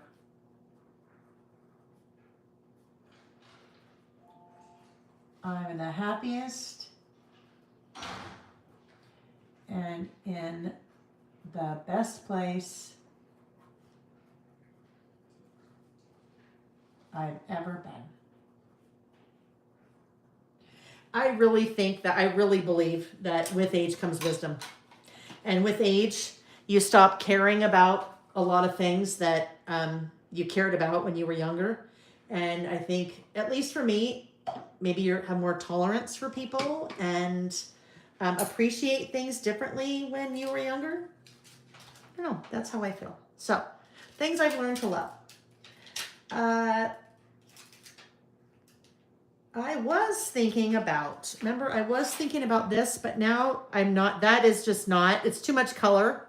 It's too much color with everything I have going on. I really like this kind of red and green. It doesn't look Christmassy, but I like the red and green kind of trend that I have going there. So let me look at these. These are the side-by-side scallops. So I need something to kind of fill that in over there. And there are, let's look, maybe we can find something here. If not, I will put a word strip sticker there. Ooh, okay, look at this. Okay, I like that, but it's way too big. It's just way too chunky. It's like, yeah, it makes it too bottom heavy, so that's not it. What about this one? That's kind of cute. Now we know this one won't work again because it's cute with the cherries.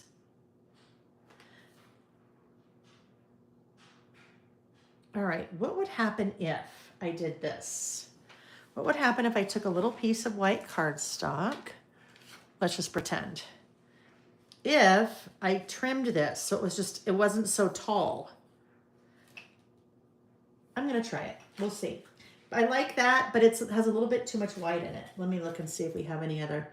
This is not my favorite, the rickrack. I mean, nothing wrong with it. Ooh, that's it. Okay, hold on. Now, does that look really Christmassy? That looks too Christmassy to me. So we're going to go back to this guy. We're going to try to see if we can trim the cherries and see what happens. Trim the cherry here. So if we line it up, is that going to be too much? I am going to grab, see, that's so small, I can't really hold on to it to make sure it goes straight. So I'm going to grab a piece of this, the highlighter tape, just to hold that down.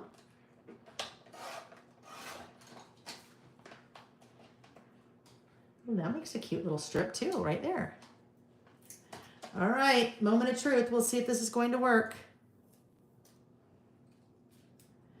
If that little strip will work for me. If we like it, the bottom of our list, that blade needs to be replaced. It is like so, my paper's all jagged. Yep, that's what it needed. It was too heavy before, and so that fixed it. And now I actually have two pieces. I have that little piece I could use for something else somewhere else if I wanted. All right, so what I'm going to do on the right page, and I will not do that tonight, I will do that before we meet again. I am going to stamp a quote. And the quote I am going to stamp is,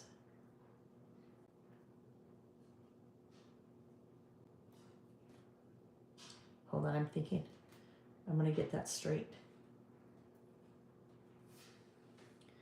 All right, the quote I am going to stamp is, some things take time, so do we.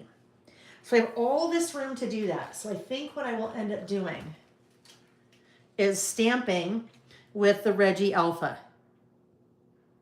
So some things take time, so do we, or I might go, so do we. It'll depend how I lay that out, all right? Some things take time, so do we. So do we. That's my plan, and I will probably, I don't know, we'll see. I may do it in black or green. Black or green. We'll see how it turns out. All right, the last thing I will do here is I'm going to outline.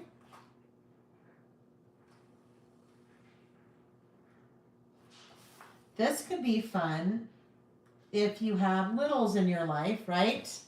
Little kids, little grandkids, nieces or nephews. Would be kind of fun to do a list about them, right? Because kids change all the time. Things that they used to not like that they now like. Things they've learned to love. All right. I think we're ready, friends. I think we are ready to call it. And guess what? 9:04. That's pretty good. That was pretty good timing. Oh, 3 hours.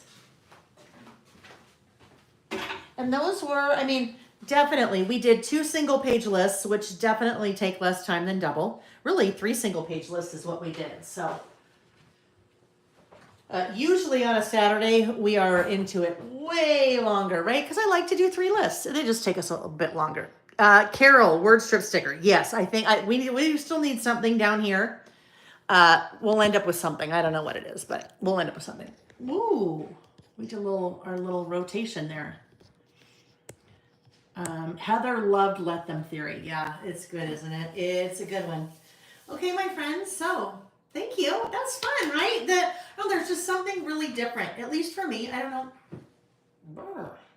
We better check to see what that looks like. Ooh, you can tell it's been a little warm in here. I've got a little sheen to the face. We'll back up a little bit. Oh yes, nighttime. The nighttime ones are fun. I mean, the Saturday ones, the daytime ones are fun, but there's something, I don't know, just kind of fun and different about spending the night together, right? So just a couple things if you missed at the beginning. There is a Christmas in July sale happening right now on the website. If you go to lailbymail.com, you'll see that right when you get there. There's 2 parts to that Christmas in July celebration, I guess you could say. All of the Christmas and winter products from last year are on sale, really good prices. There are more of some than others, so some are already gone, but that sale will last to the end of the month, end of July. But there is also a little gift that I have for you, and that is a coupon code. That coupon code is 5, the number 5, Xmas, XMAS 25, so 5 Xmas 25. That coupon code will give you $5 off your purchase of $25 or more. And that's on anything on the website. It doesn't have to be Christmas. It can be on anything on the website. And that also goes through the end of the month, end of July 2025. There is a free class. If you missed that, the free class is how to get started creative listing. So that is a good one. If you've been hanging out with us for a while and you've never really known where to start, you've kind of been a little bit intimidated, or you just don't want to start wrong, there is no wrong way to start, by the way. That class I think will really help. So check that free class out. We are not listing this Saturday. I will be out of town. So we are listing again. Let me just look. Oh, here we go. This is on the website. It's on the blog. It's on the Lail by Mail Facebook page, on the Lail by Mail Facebook group. It is linked in the description box of the video, I believe. It's on all the blog posts about our listing sessions, but we are listing Saturday the 12th, Saturday the 19th, and Monday the 28th. So this month, we have two mints in one. 2 weeknight sessions, all right? But all that information is on the blog too, and on the website and all of that. Those of you that purchased the Here and There mini book project kit, class for that is July 8th, the evening of July 8th. So you should have already received an email for that. If you didn't see it and you purchased that kit, check your junk or spam folder. I will be sending out a reminder for that this weekend. So just watch for that as well. I think that's all, you guys. Thank you. Thank you for joining me. I hope you have a lovely rest of your week. If you are celebrating the 4th of July, I hope you enjoy the 4th. Please be safe. Have a lovely weekend, and I hope to see you again Saturday the 12th. Thanks for watching, you guys. Bye-bye. Bye. Oh, wait, hold on. I just realized I didn't look at the chat for a while. Just let me check. I want to make sure I didn't miss anything. Great night. Good night. Do you do every other word in your handwriting? Well, that could be fun, but I really like my handwriting, Karen. I like my handwriting, Karen, but not large. That's kind of weird. Yeah, I don't like it large. Let's see. But I love it when you guys give me suggestions. You know that. I hope you know that. I think. Okay, friends. I think we're good. I think we're good, friends. All right. I'm going to say goodnight again. If I missed something, go to lailbymail.com, click contact us. Shoot me an email. And don't forget about the after party prize. Leave a comment on the video when it's done. Chance to win a prize. Okay, bye-bye.